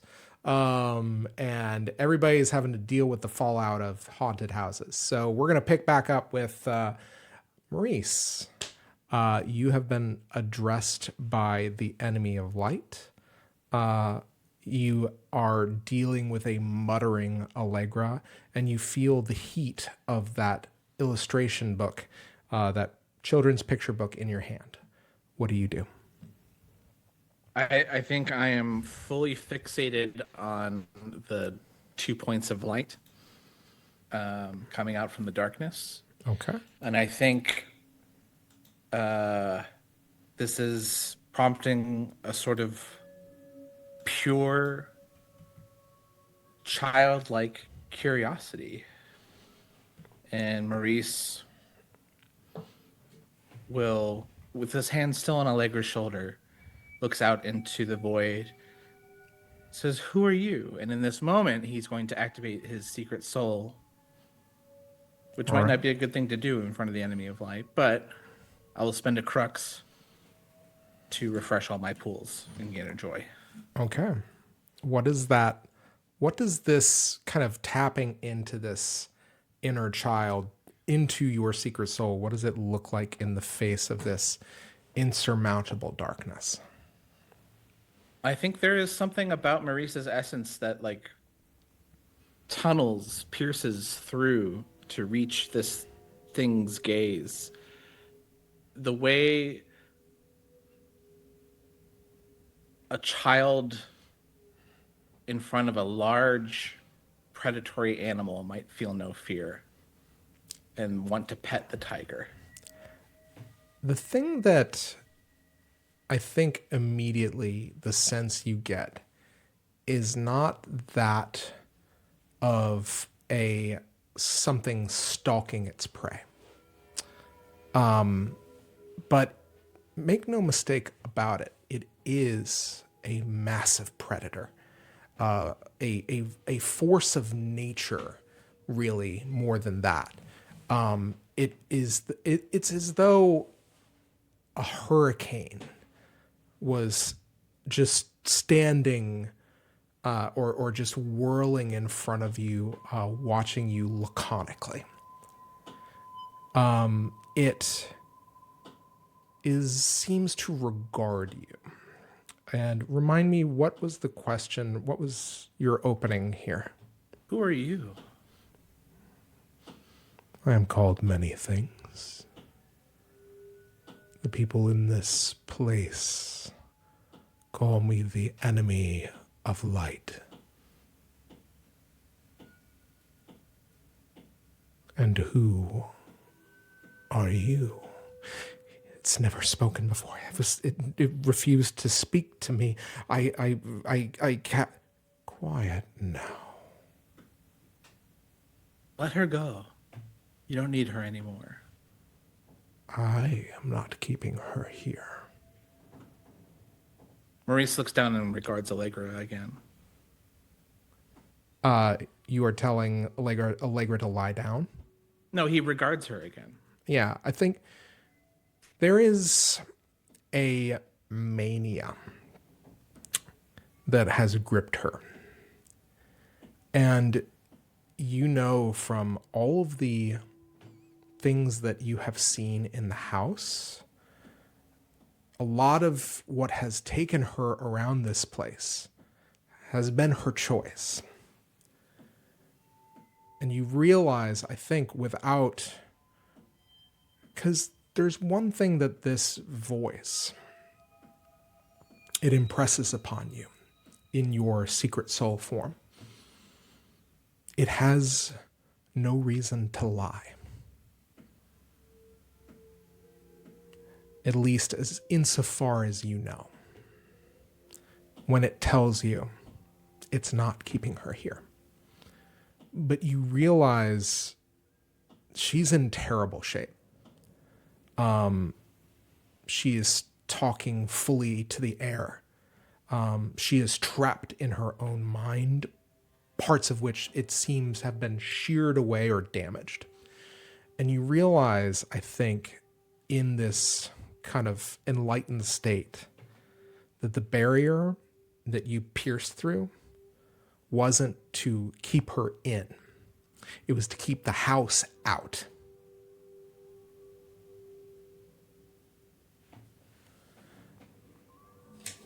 I'm not keeping her here.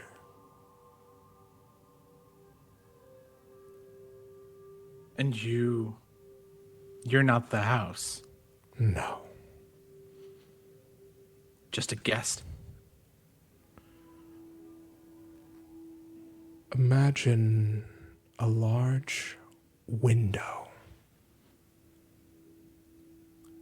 That is what this place is to me.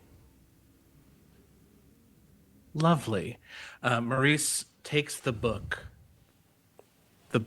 with a title he can't decipher, and places Allegra's hands atop the cover. Allegra, she needs you. She needs you. She, and she looks at the book. My grimoire. You found it. You found my grimoire. Oh, this, my notes. I don't know if any of them will be any good anymore, but maybe I could find some of the formulae. And she starts fruitlessly, you realize, kind of beginning to flip through the book. Can I cast a spell? Absolutely. I would like to use the magic given to me by Queen Frigeliva, the Divine Touch. Restore someone to health and impart a sense of well-being and beneficence. Okay. So, what's the level of that spell? 4. Okay. So she has been touched by the house. You get 2 dice. You have all of your pools back. So, I'm just going to tell you, in order for you to remedy this, even for a moment, it's going to be at least 10 on 2 dice. Sure. Okay. Hold, please.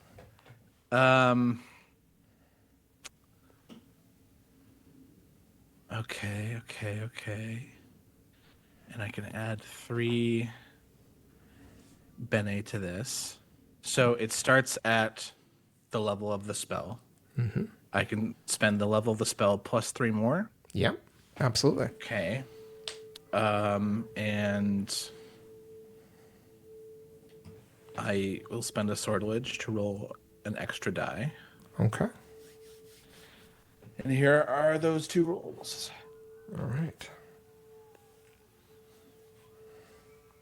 A 6 and an 11, and here's the house. Okay. Sorry, and I'm giving you the dice totals. Are we counting the 4 from the... Yeah, you count the 4 from the spell. So I'm adding 7 to these. Yeah, absolutely. Okay. 10 and 15. Okay. And then the house dies are 0 and 8. All right. So in this case, I think that what does it look like? I will be honest, like, she is physically exhausted. She looks like she hasn't slept in days. And you are focused more on her mental well-being. There has been damage there, and it would take some time to recover. But what is the thing that you want or need for her to do right now in a clarified mental state?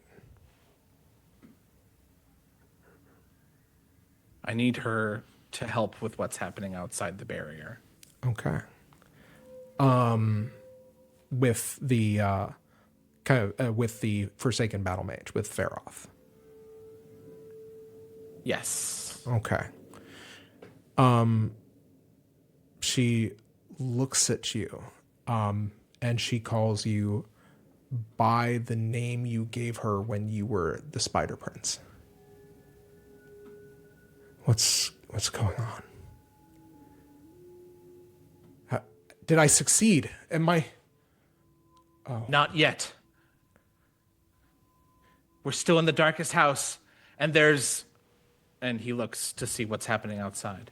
You just see that form remains inert unless... What have you guys been up to outside?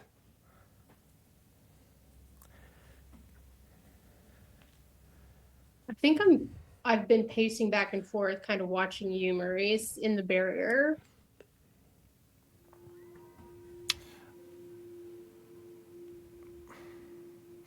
And what about Okris?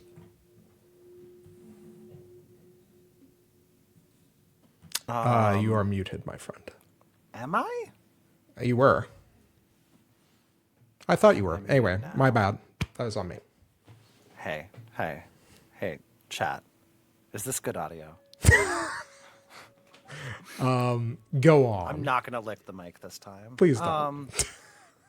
I could though, and I'm choosing not to. So Okris is having feelings. We're not going to talk about that. I think there's a sense that this Feroth, who is a companion and a compatriot and just somebody who actually meant something, has been robbed from the world, and the hopelessness of an end that cannot end. And like, you keep using the phrase abscess, but it's not even really an abscess, because like there was no obvious wound. There's an empty space with no indication that there was anybody ever there, which is kind of worse. Mm-hmm. And I think Okris is contemplating this and running into the rare situation where they were never built for this, which is a deeply uncomfortable feeling. Because everybody else kind of has, you know, everybody's got their bullshit, they've got their thing. But when the only thing you were ever supposed to be good at is something that you can't do for the first time in your entire existence, that feels bad, actually. That feels really bad. And I think they're going to run away. Okay. Just heading towards the barrier. All right. Are you gonna strike down the barrier? Did I see Gav bonk off it earlier? Yeah, pretty much. Did you hit it and slide down Looney Tunes style, or what was the? No, I like think a I was. elastic? The implication was that I was still standing. It's just that, like, I'm fully feral at this moment in time.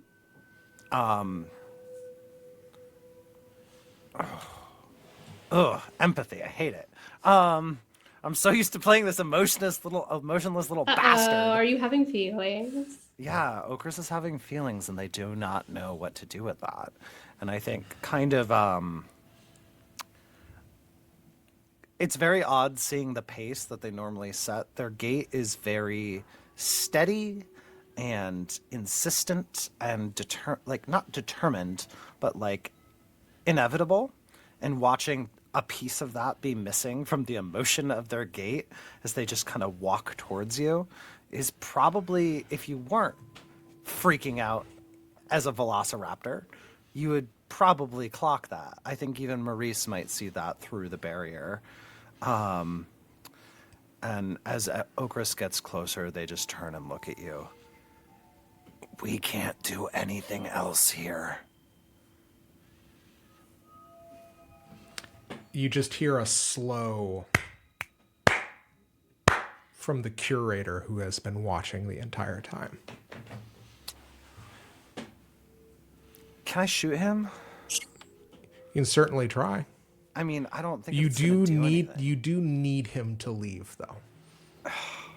Can I shoot him non-lethally? I will tell you this: just when you fire, he is at a different location than from where you shot. He's just Cool. kind of regarded. Can I shoot knowing that I'm not going to hit him? Can I shoot on Absolutely. the principle? Absolutely. Fortinbras deserves a little treat, actually, because I'm a good gun owner. And I make sure that Fortinbras just says patooey. Wait, I want to hear Jack. Yeah. Zach, you got to say it. You got to say it. I hate that guy. Thanks. Yeah. How do you react to the walk over the statement that Okris makes, and then the kind of half-assed revolver shot at this fucking place? Gav. Sorry, say that again. You came in really quiet. Oh, is it? Okay. How do you react to the walkover, the commentary about there's nothing left to do here, and also the whole ass gunshot? I think then she would turn like eyeing the clap and then seeing the curator, and I don't want to start rending him because there's other shit to do, but I do think that Gav is not fully herself at this moment in time. I have a question though. Can I see this enemy of light? You see, you absolutely see Maurice is talking to something. But I can't see what it is. Okay. You're just seeing 2 points of light that seem to follow his gaze. Interesting. I think in barely human sounding words, Okris, you just hear, "We're not finished." Yes, we are. Through the barricade. They need us. Well, that's where she is. That's what she's like trying to peel apart.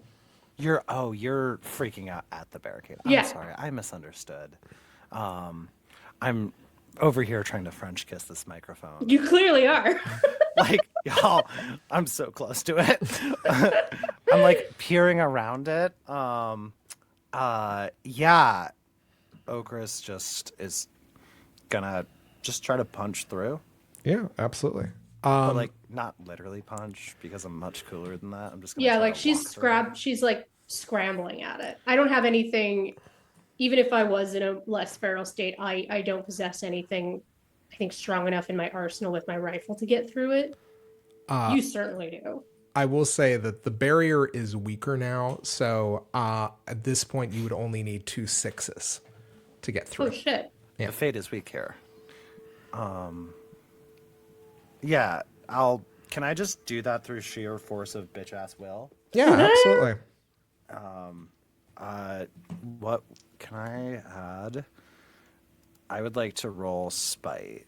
No, I would like to, in an act of sheer spite and pettiness,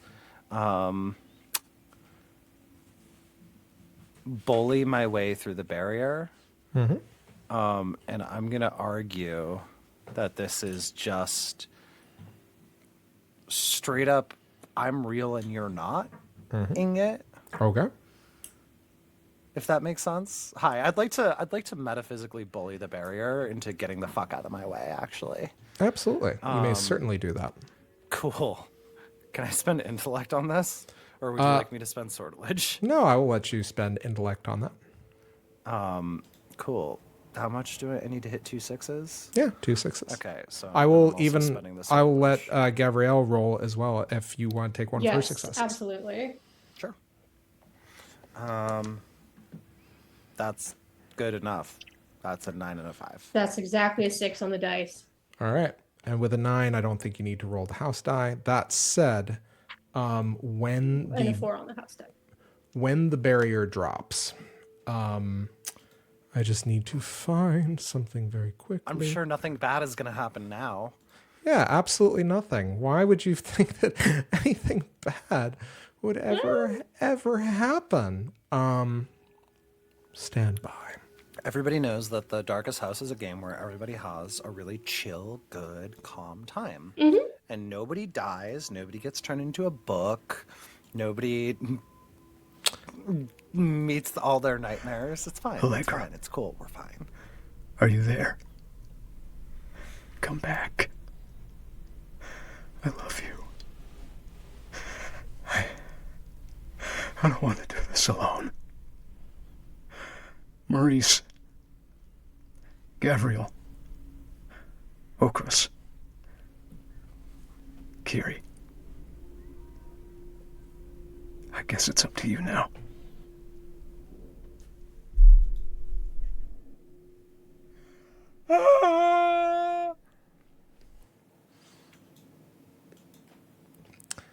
You watch as the uncorrupted form of Veroth, an apparition of him, an echo of him, takes a magical blade and sacrifices what remains of his life essence to power the barricade that you just shattered. You take 1 despair. I'll add it to my stack. I'll add it to my stack of despair. Okay. Is that everyone takes a despair? Just Okris, because Just Okris, okay. they shattered the barrier. However, all of you saw the apparition. At this point, all of you see this force having a conversation with Maurice while Allegra convalesces in his arms, trying to just hold on tightly to a book, a grimoire, not unlike the one that you've seen Kiri wield. More guests. Greetings. Maurice, that's not Kiri. This is Allegra. Yes. And this is the enemy of light. Enemy of light, Okris and Gabrielle. I've been waiting a long time to meet you. You have certainly come quite far. I am grateful for your efforts. You can learn the truth. Seed of truth is what we're here for. A seed of truth. If there is such a thing. No, that is not the truth that you will learn here. Maurice looks back at the battle mage. Is it still inert? So far. And Maurice, did you guys do that? No? Okay. Allegra, are you with us? I think that she just kind of gripping her temples. She looks like she's been here a long time. If she has not been aged by stress or by, sinister magics, you would guess that she has aged 10 years in this place. And she nods while gripping her temple. Yes, I'm here. Kiri's gone. This is what's left. And then she looks down at the book and looks back at all of you and says, Allegra's Grimoire, Guardian. I guess the spell did last quite a long time.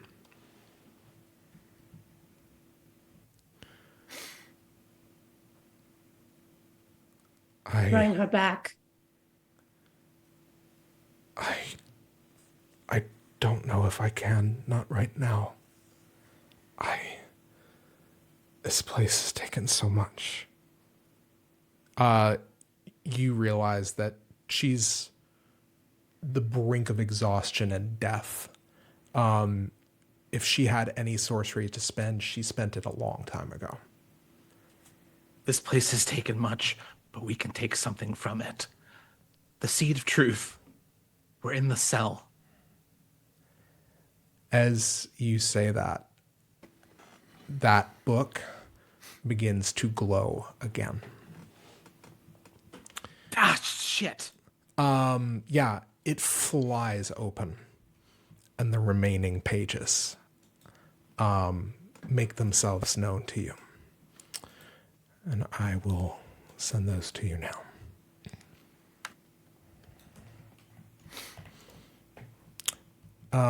While this is happening, and point of fact, I'll give these to you.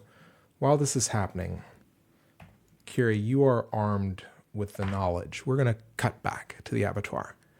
You are armed with the knowledge about what these things are doing, what might be a potential point of egress, what do you do with this knowledge in this moment as these four figures and the corrupted forms of your mentor and apparently the soul that you have a piece of, the inner truth inside of you, glower at you and mock you?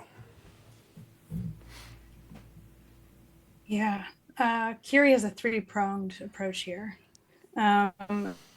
Perhaps unsurprisingly, but the first prong of this is to tangle the lure. Okay. I think she looks at Nathaniel, who has just said, look at her, she's thinking. And she says, yes, I'm thinking, because you're not the brother. You accept this? Subsidiary to the father? What, are you prodigal or something? Is what you expect in his arms forgiveness, mercy, justice? Those fists ball, and you realize that there's kind of a flash of something, like a red light, that seems to suffuse him.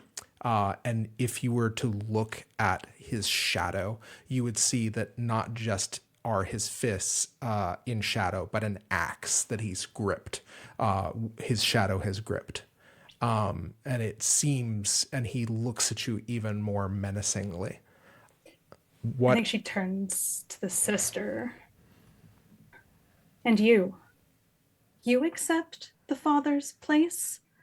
You allow him to sit at the head of the table uncontested? You do not maneuver diagonal or castle and pin him to a corner? I knew you better. You would always put him in check. You're no sister. And if you accept that, you're weaker than I thought. Arcadia chimes in. Father knows best, girl. Don't you dare question him. And you, gone too soon to have a form at all. You are what? The rectress, rule-bound and scolding, without any work of your own to show? As you kind of say this and menace her, that's when you feel the shadowed form of Arwen grip you by your lapel, by the hem of your dress, I should say, and look at you and say, and what of you? The only thing you had, the only intellect that you wish to boast with, wish to show, you stole from me. You stole me from him. And she points to Ardeno. I'm not alive because of you. What do you have to say to me? I do not know you. And if what you say is true, then I am sorry. But the girl that I saw back in the war report, that Arwen, you are not her. You move in archetypes, all of you. We'll never know what we could have been. You hear Ardeno echo while sitting, looking at you with barely disguised hatred. You don't know the potential lives we could have had. Now we're just little pieces for your collection. There it is. Pieces, puppets. You feel it, don't you? You feel what you've become, what this house has made you. She points at the father at the head of the table. That is where your ire belongs. Look at him. He sits at the table silent as though he belongs here at all. And all of you orbit him unquestioning. Why? Make me a interaction roll. You are going to have an asset to this. You are going to gain +3 to your roll. You are going to want to hit 10. If you want to have some sort of magical effect, you are going to need to roll 2 dice. Okay. Yes. I would like that. So I will roll 2 dice. I will also... I want to add a flourish. I want to see what you think about this, Zach. I want something to almost, this is not intentional, like Kiri is doing this. I think it's just kind of seeping out of her as she's doing what she's doing, which the pitch is Allegra has this ability called the map becomes the territory, where the territory around you changes based on what you describe. Now, this is something Kiri's never been able to do. This is like specifically an Allegra ability. But what I pitch is that as she's kind of pointing out the structure, like the architecture of this family, that like the architecture of the house starts becoming clearer. Absolutely. Go ahead. What is the level of that ability? I believe it's level 5, but let me check because I have to pull up Allegra, who I have not had to pull up in a while.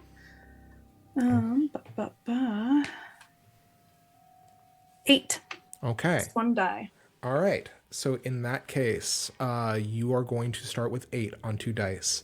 You just need to roll 2 2s. And then Okay. make sure to roll your house die as well. Got you. All right. So that is, interesting. So on my die, I've got a 7 and a 5, but the house is an 8 and a 2. Okay. On this case, you get the sense that the house senses what you are trying to do. And I think Nathaniel, I think once again, I think at this point, it's not Nathaniel that steps forward, it's Arwen. Arwen moves to throttle you. But as you do this, how does the landscape change? And I will say, actually, she moves to throttle you.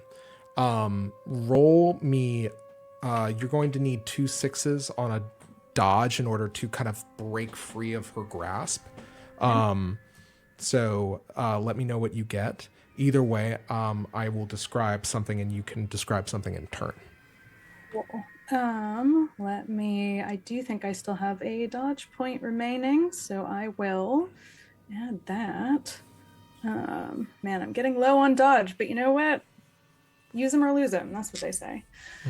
Okay. That is a 8 plus 1 is 9. Okay. And I think at this point, she reaches forward, and you manage to kind of bat her away. And as you do, the next thing that happens is you hear something. And when I say that you hear something, you understand the words. And the thing about it is, you've never really kind of thought necessarily, words, linguistics. I think that you have suspected this. You have heard conjecture about it. You have prognosticated about it, but you've never actually heard the words of the spell that summons the actuality. Because the world is a spell. And it's being cast all around you. You are somewhere in the middle and you hear Vislae's incantation. And in those words, you find the current of magic and you can manipulate this space at will. What happens to the house? Oh, I love this. Okay. So I think the words of the incantation, of the actuality of Vislae, if not the exact words of them, the intonation, the emphasis on particular syllables, the cant of them comes into Kiri's own speech. And I think what happens is, instead of darkness, instead of this table and a family, it's a house being built. Raw lumber. We go back to the beginning. And Kiri says to the house, Remember when you were new? You are made of boards, one atop the other, dead wood, hollow, fossilized chlorophyll. You are made of bricks, heavy stones walling you off from the world, an island, silence. What are you doing? What? And as the father, as Adrian's form shifting into that monster, rises, putting these meaty hands, these massive fists on the table to yell at you with a distended jaw. Light begins to suffuse this open area. There are no more darkened walls. There are no more pulled curtains. There is only the air. There is only the frame making this room. There is only kind of like the bones of the house. And you realize something that you haven't been able to feel since you arrived at the darkest house. You can feel the current of magic. More importantly, you can feel the path of suns. And now, the path of suns is back in play. Whoa! That's massive. Holy shit. Yeah, so we are now in Path of Suns. So you all feel something in the house give way, as a path, almost some way through it, has given way, and you hear just from the curating musing, this is the first time I've ever seen something like that. Most impressive. Most impressive! He calls out into the cell. No matter, says the enemy of light to all of you. Maurice, the smell of that ozone is growing stronger, and there is a distortion in the air above the Forsaken Battle Mage, and you see the air once again forming a heat mirage, but there's some sort of tear in it that is happening in this moment. What are all of you doing as you face this wall of darkness? I actually think I can feel that the Path of Suns is reactivated and the halo in the center starts getting not blinding, but damn near close to it. And I am going to ask my angels something using my level 4 forte ability, Speak with Many Tongues. Mm-hmm. I'm going to ask what we should say to this enemy of light. It does not need to be 100% accurate. It is a question to the angels. Absolutely. Doesn't have to be accurate. What is it that you want out of this encounter? I want to tear his throat out, but I don't know if I can necessarily get away with that at this moment in time. I will tell you this, even though I don't think I can.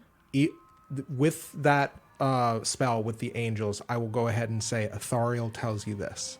This, even with a hole gouged out of it, this place is domain.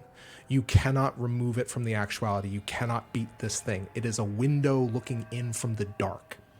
Not only that, but if you were to sever this place, unless you did the right ritual, unless you did the right thing that takes time and had the right materials, you would only be able to sever this place from your neck of the actuality. It will exist throughout other cosmos. But in this moment, you cannot rip the throat out of this thing because it is too vast. It is it is a plane. It is essentially the dark looking through a lens at you. It's the abyss staring back. Yeah, essentially. Okay. I will say with that spell, that's what you get. Yeah. What about Okris and Maurice? I'm reading really quickly.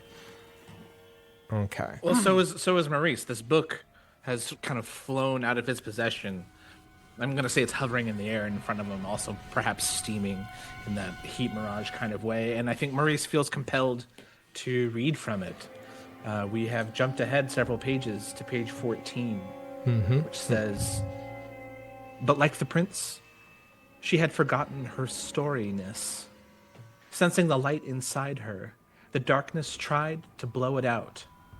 An image of a facade of a massive house looming over two figures, its front door manipulated by a cast of shadows that moved to grasp at Kiri." Page 15. "But the prince, made wise by his love of stories, knew how to stop it. Quickly, he..." And the rest of the page is ripped.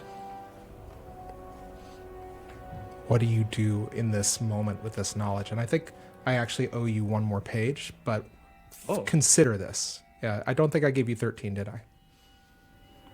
All right. I don't think so. No. What's the card effect am I choosing? All right, 1 second. But yeah, while you consider what you're doing in this moment, I will send you those. But Okris, you've been doing some reading. What are you going to do?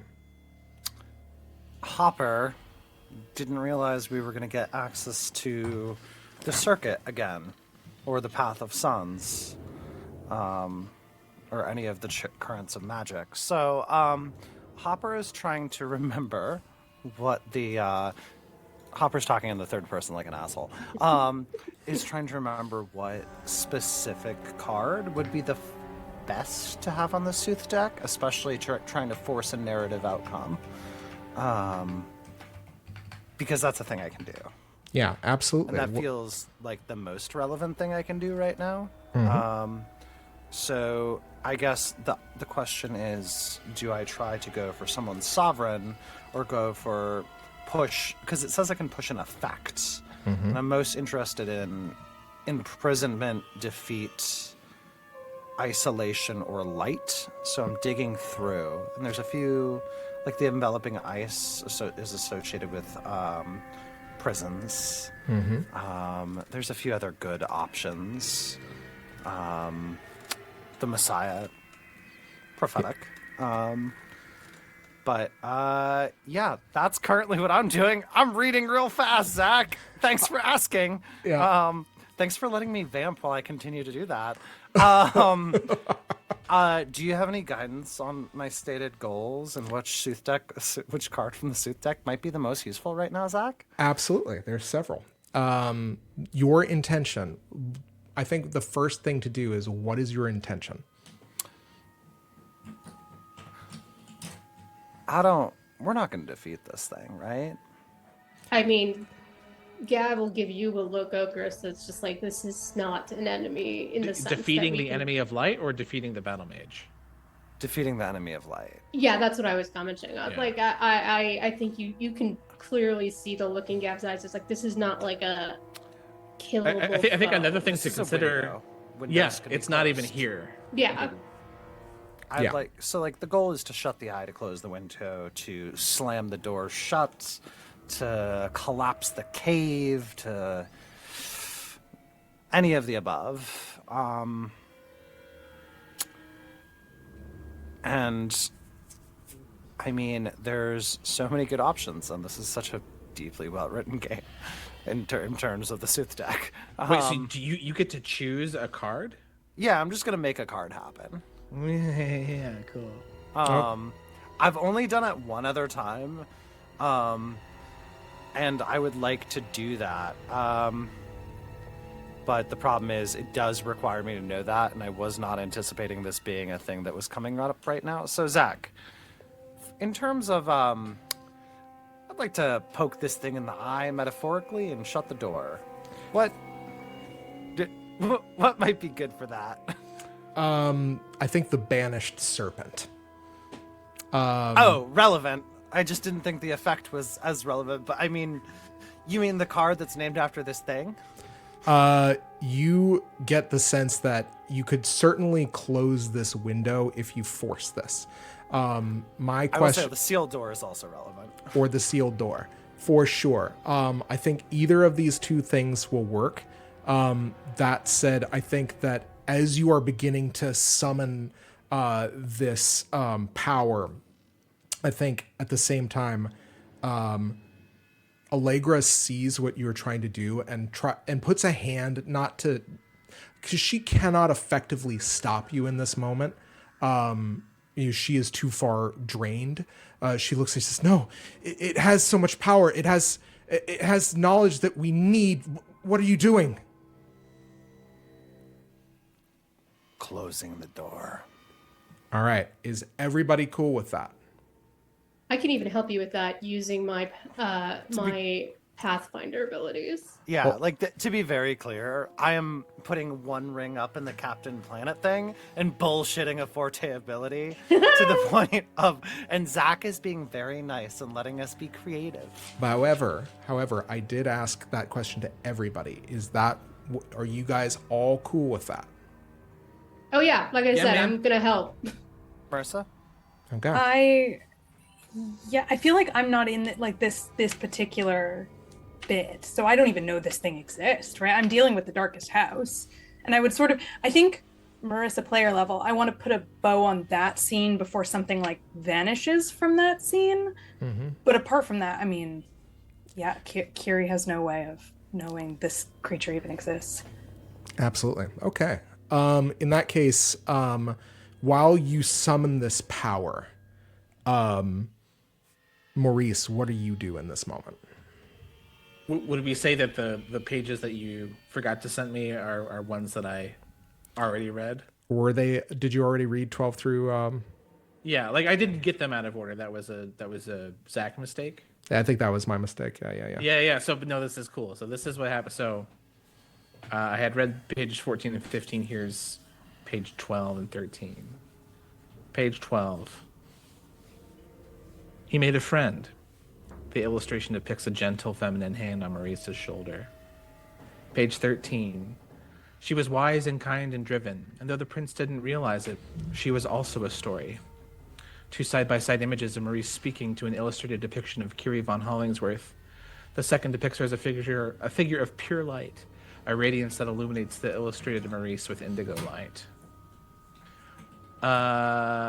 And now, I don't think I'm seeing Okris. I'm feeling the current of magic. I'm seeing Okris react to it. I'm seeing Allegra protest. What knowledge, I'll ask in this moment. What knowledge? Its intentions, how we could marshal it or enslave Nothing, it against Allegra. itself. It wants nothing. There's nothing to learn. Nothing is all at once. But its plan, it met. I know that it met Marlowe. I know that it gave him something. I know what it did. It refused to talk to me, but it's talking to you. Allegra, it's time to come home. You don't understand. I couldn't stop the tower falling, but we can stop it now. We can stop it here. I think that Gav walks over, finally feeling herself coming back to herself, to Allegra, and puts a clawed hand on her shoulders.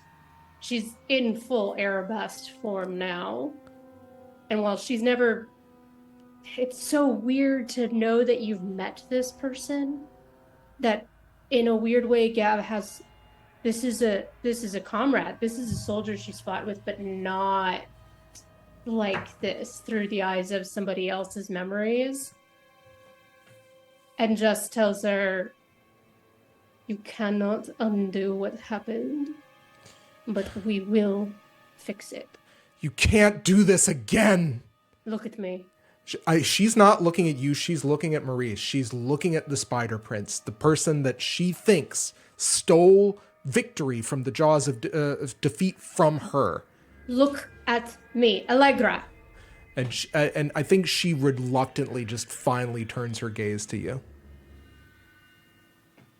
You don't know me, but I know you. My name is Gabriel Kazan. And we will fix this. But we can't do that staring into the abyss.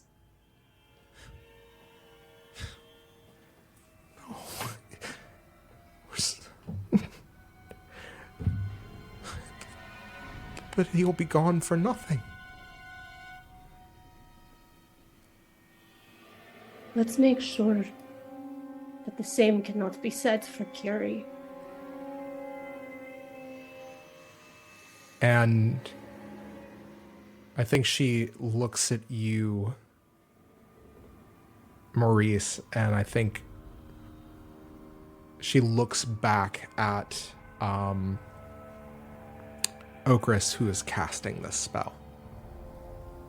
And she looks back at you, Maurice, and says, if you want her back, it's up to you. Only weavers could pull something from thin air. She almost spits it. And we do not have the time for me to recover enough to bring her back.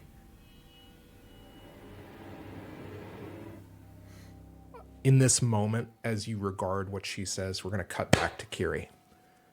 Kiri, something is changing. The air is beginning to, it is beginning to tear. You are beginning to hear rumbling sounds as though there is an earthquake. You realize it is the house trying to re-exert its will on the actuality. What do you do?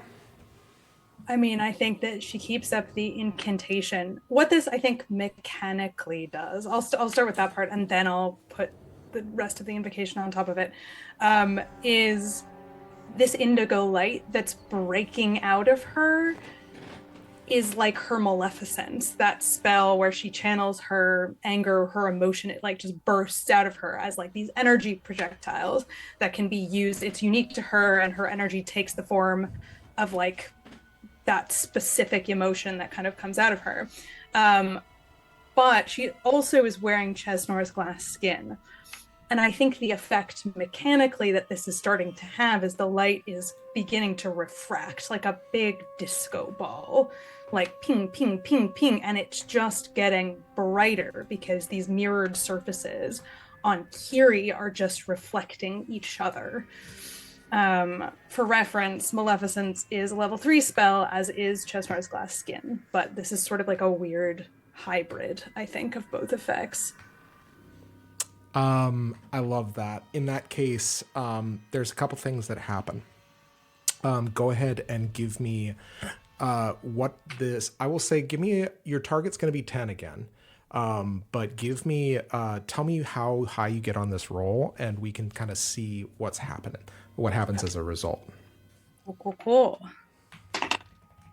That is a 6 on the die. Amazing.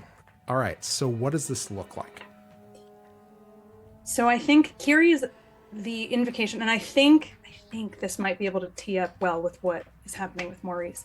As Kiri, as this is continuing to grow, this is not in, a lot of this is not intentional. This is not a battle mage strategic kind of thinking about a chessboard or how to outmaneuver the darkest house. This is just kind of coming out of her. And so what she says is,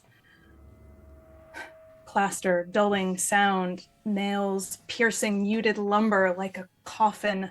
That's the thing about you, darkest house, is you were built. She gestures. You had a builder. And because you were built, you cannot build. And so you design little puzzles and you make little games to have some kind of purpose. You simulate because you cannot make, you cannot create, and therefore you cannot have meaning. You crave and consume because you want what I have, don't you? But you see, go ahead. Yeah, no, I think that there's just this, you literally, I think at this point, as you're kind of striding forward, that light is pouring off of you. You see the forms of Ardeno and Arwen kind of almost shield themselves as something is burned off of them. And you see the versions of themselves as they were when those pieces of their souls were taken. and they look kind of like shocked to see everything that is happening in this moment. Meanwhile, this family, the darkest family of this house, there's just alternating between no, not here, not now, not this way. We shall not allow it. No, what was it? You listen to your father. Oh, what was it? Oh, you always had to be the right one, didn't you? Oh, you were always the good kid. They're just beginning to crawl into infighting, but they're beginning to kind of, it's almost like their forms are starting to meld together, and they are starting to grip across the floorboards as the light sears them. They're melding into this massive shape that is trying to reach out for you. I feel like it's almost like Control, like with the hiss, when things are like infected, they kind of like shimmer a little bit. Like there's this weird dark radiation that like comes off of them as they sort of like twist and turn into different like forms, but they're still like couched in this sharp, like dark angular thing. And I think, yeah, Kiri turns to the family, but is still also addressing this like vacant, almost cathedral-esque but unfinished, like raw version of the house that she has sort of created around her with this sort of map becomes the territory illusion. And she says, you want what I have, but you know that's your mistake, right? We don't make mistakes. As these four choked voices, these forms have melded together into an organic, horrifying mass. They reach out to you with multiple arms as if to pull you into their open maw. You cannot kill an idea. I am the light, and the light is me, and I will not nourish you. If you eat me, then I will burst from your belly like Jonah, and your carcass will rot on the beach of the Sea of Abstraction. Your blubber will burst into driftwood and barnacles like an ancient mariner with no rhyme. Is that what you want? I need to turn a card. Just had that in the chamber? Yeah. Oh boy. Striding forward like a commander of legend, like your sister in her prime, the Imperator, the sovereign of visions, swans, blades, and water, wisdom and war, turning points and deciding factors. Sometimes conflict is needed, and the Imperator believes that keeping a level head and using intellect and wisdom rather than rage or brute force paves the path to victory. Of course, not every crisis point lies within a literal battle. Some conflicts take other forms, stressful situations, where some are prone to make rash decisions based on emotion, but not the Imperator. Follow his example. The Imperator is the sovereign of the Visions family. He is a leader, an advisor, a teacher, and a mighty warrior. He shall lead us through the gates. The storm of war cannot harm us if we follow his command. Whatever you want to do next, describe what happens as you stride forward like the Imperator, and take +2 to all of your rolls. I think, and this is not lost on me, and I love it. Maurice, what's your family? It's mine. Yeah. I think Kiri says, the thing you don't know how to do is make. And it's as though something like clicks in her brain.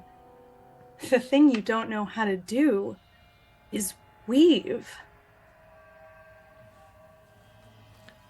And I will say, in this moment, like peering through the gossamer strands of a web, that area where the heat mirage was flashing was kind of roiling the air. An aperture opens, and I think at this point, Maurice, you and Kiri make eye contact. There is an opportunity here, and what I will allow you to do in advance of this, however, as you kind of make that eye contact, you also notice that the Forsaken Battle Mage, Veroth, is once again beginning to move, and that flaming shard spins to find you. However, in this moment is the closest any of you have been between reality and the Path of Suns. Just like I had Hopper use their hidden knowledge, you may use your hidden knowledge as though it is sorcery for whatever you want to do. Chris was in the middle of an action, I believe. Yeah. Chris, go ahead and give it. Forte ability, accelerate the current. I'm gonna jam so much entropy into the current that we're basically hyper pressurizing the Path of Suns to force flipping through the deck until we get to where we want to be. And where we want to be, I think narratively and thematically, feels like the imprisoned serpent. It's very apropos. Mechanically, I don't know if it actually makes sense, but thematically it does. And isn't that what really counts?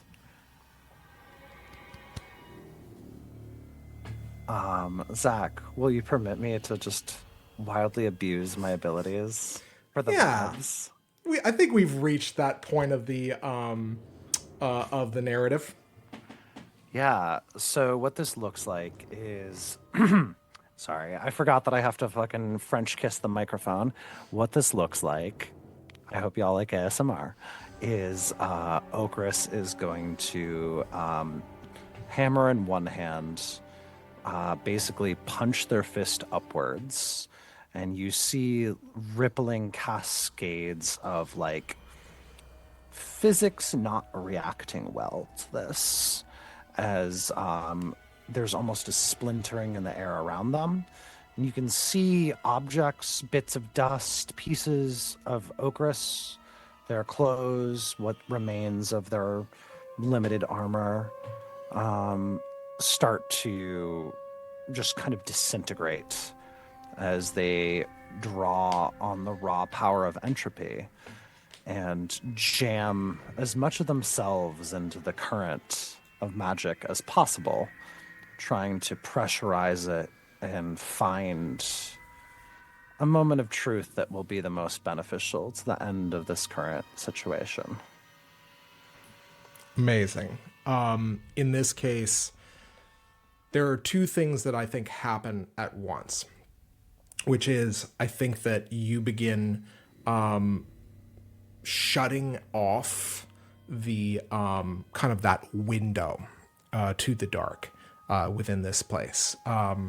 And you just hear the soft laughter of the enemy of light, the abyss, as it seems to kind of, those 2 points of light seem to recede and disappear.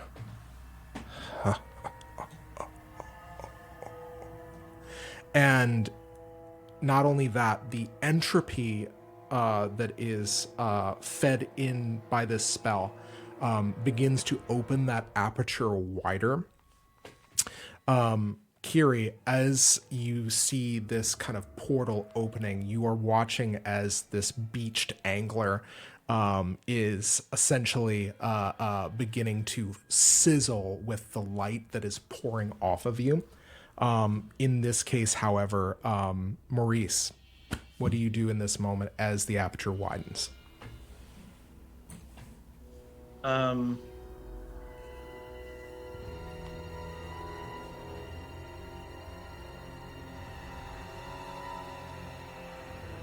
last thing Allegra said was,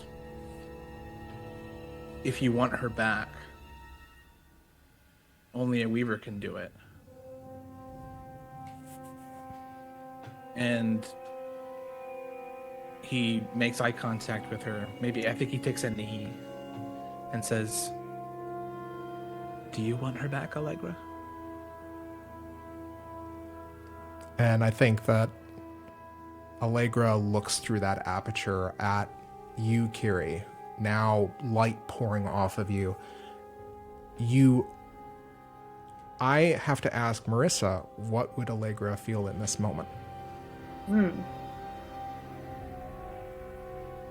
First reaction, she looks through and sees Kiri full to the brim of the current magic power. And I think something that is happening on the other side of this aperture too is like the invocation that Kiri said is transpiring. Like the thing that she has weaved or created, the thing she has done is time has been like woven, sped up, and like a thread pulled and unraveled. So it's like things are rotting in real time, and the architecture of the house, the wood is sagging, and like the ocean is coming in and reclaiming bones of rotted corpses. And I think like Kiri is full to the brim of like power in this moment. And I think Allegra looks, and the instant reaction has to be envy. That's what she's always wanted. I think in this moment, I think she's too kind of spellbound by what she has unknowingly wrought, Maurice. So what do you do? I am going to make a weave. I'm going to use an aggregate I don't think I've ever used before. I'm going to use the tower, and I'm going to think in portals. This tower is going to grow horizontally, and it's going to shove Kiri through it. And so she will be atop this tower, growing out of the aperture, looking very much like Allegra atop the church of the ennoble angel in the midst of the battle, weaving together the tower and the heart, love and relationships. He yanks her through the aperture. Amazing. Can I ask you a question, Bill? Mm-hmm. What story do you tell Kiri to call her back to herself?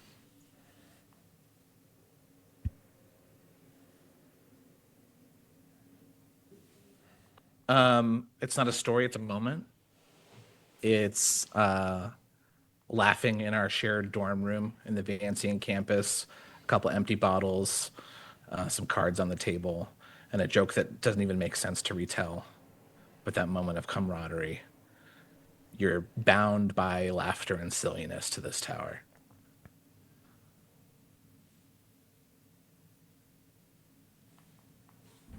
Okay. And as that aperture begins to sunder the air around it, Kiri, you find yourself in this moment. And in this moment that I think that Allegra takes in, as you conjure forth this memory, Maurice, that picture book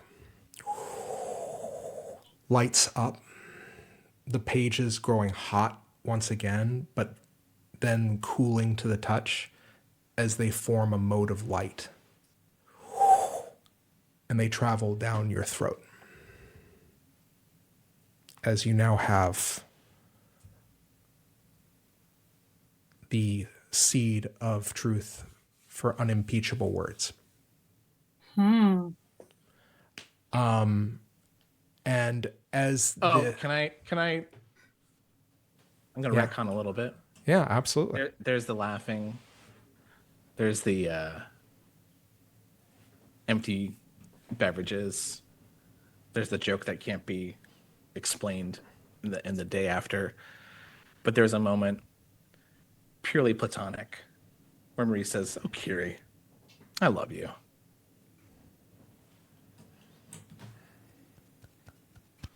And in a far less sincere fashion, as the mode of light travels into you and breaks apart the corrupted testament that and takes its place, you hear, "I have to say, I'm very impressed by all of you. Anyhow, there's the door." And to one side of this entrance into the armory and the cell, you see the collage of the egress, the exit from the darkest house, as well as a bound in brown paper and string canvas, which you realize are the eyes of the child. Now, don't even bother exiting through the gift shop. But I do think I will miss seeing all of you here. A little light is once, every so often, a nice thing to see. And the door yawns open. As Kiri, you have remanifested from death, from the current, back into the actuality. And that's where we're going to end our episode tonight.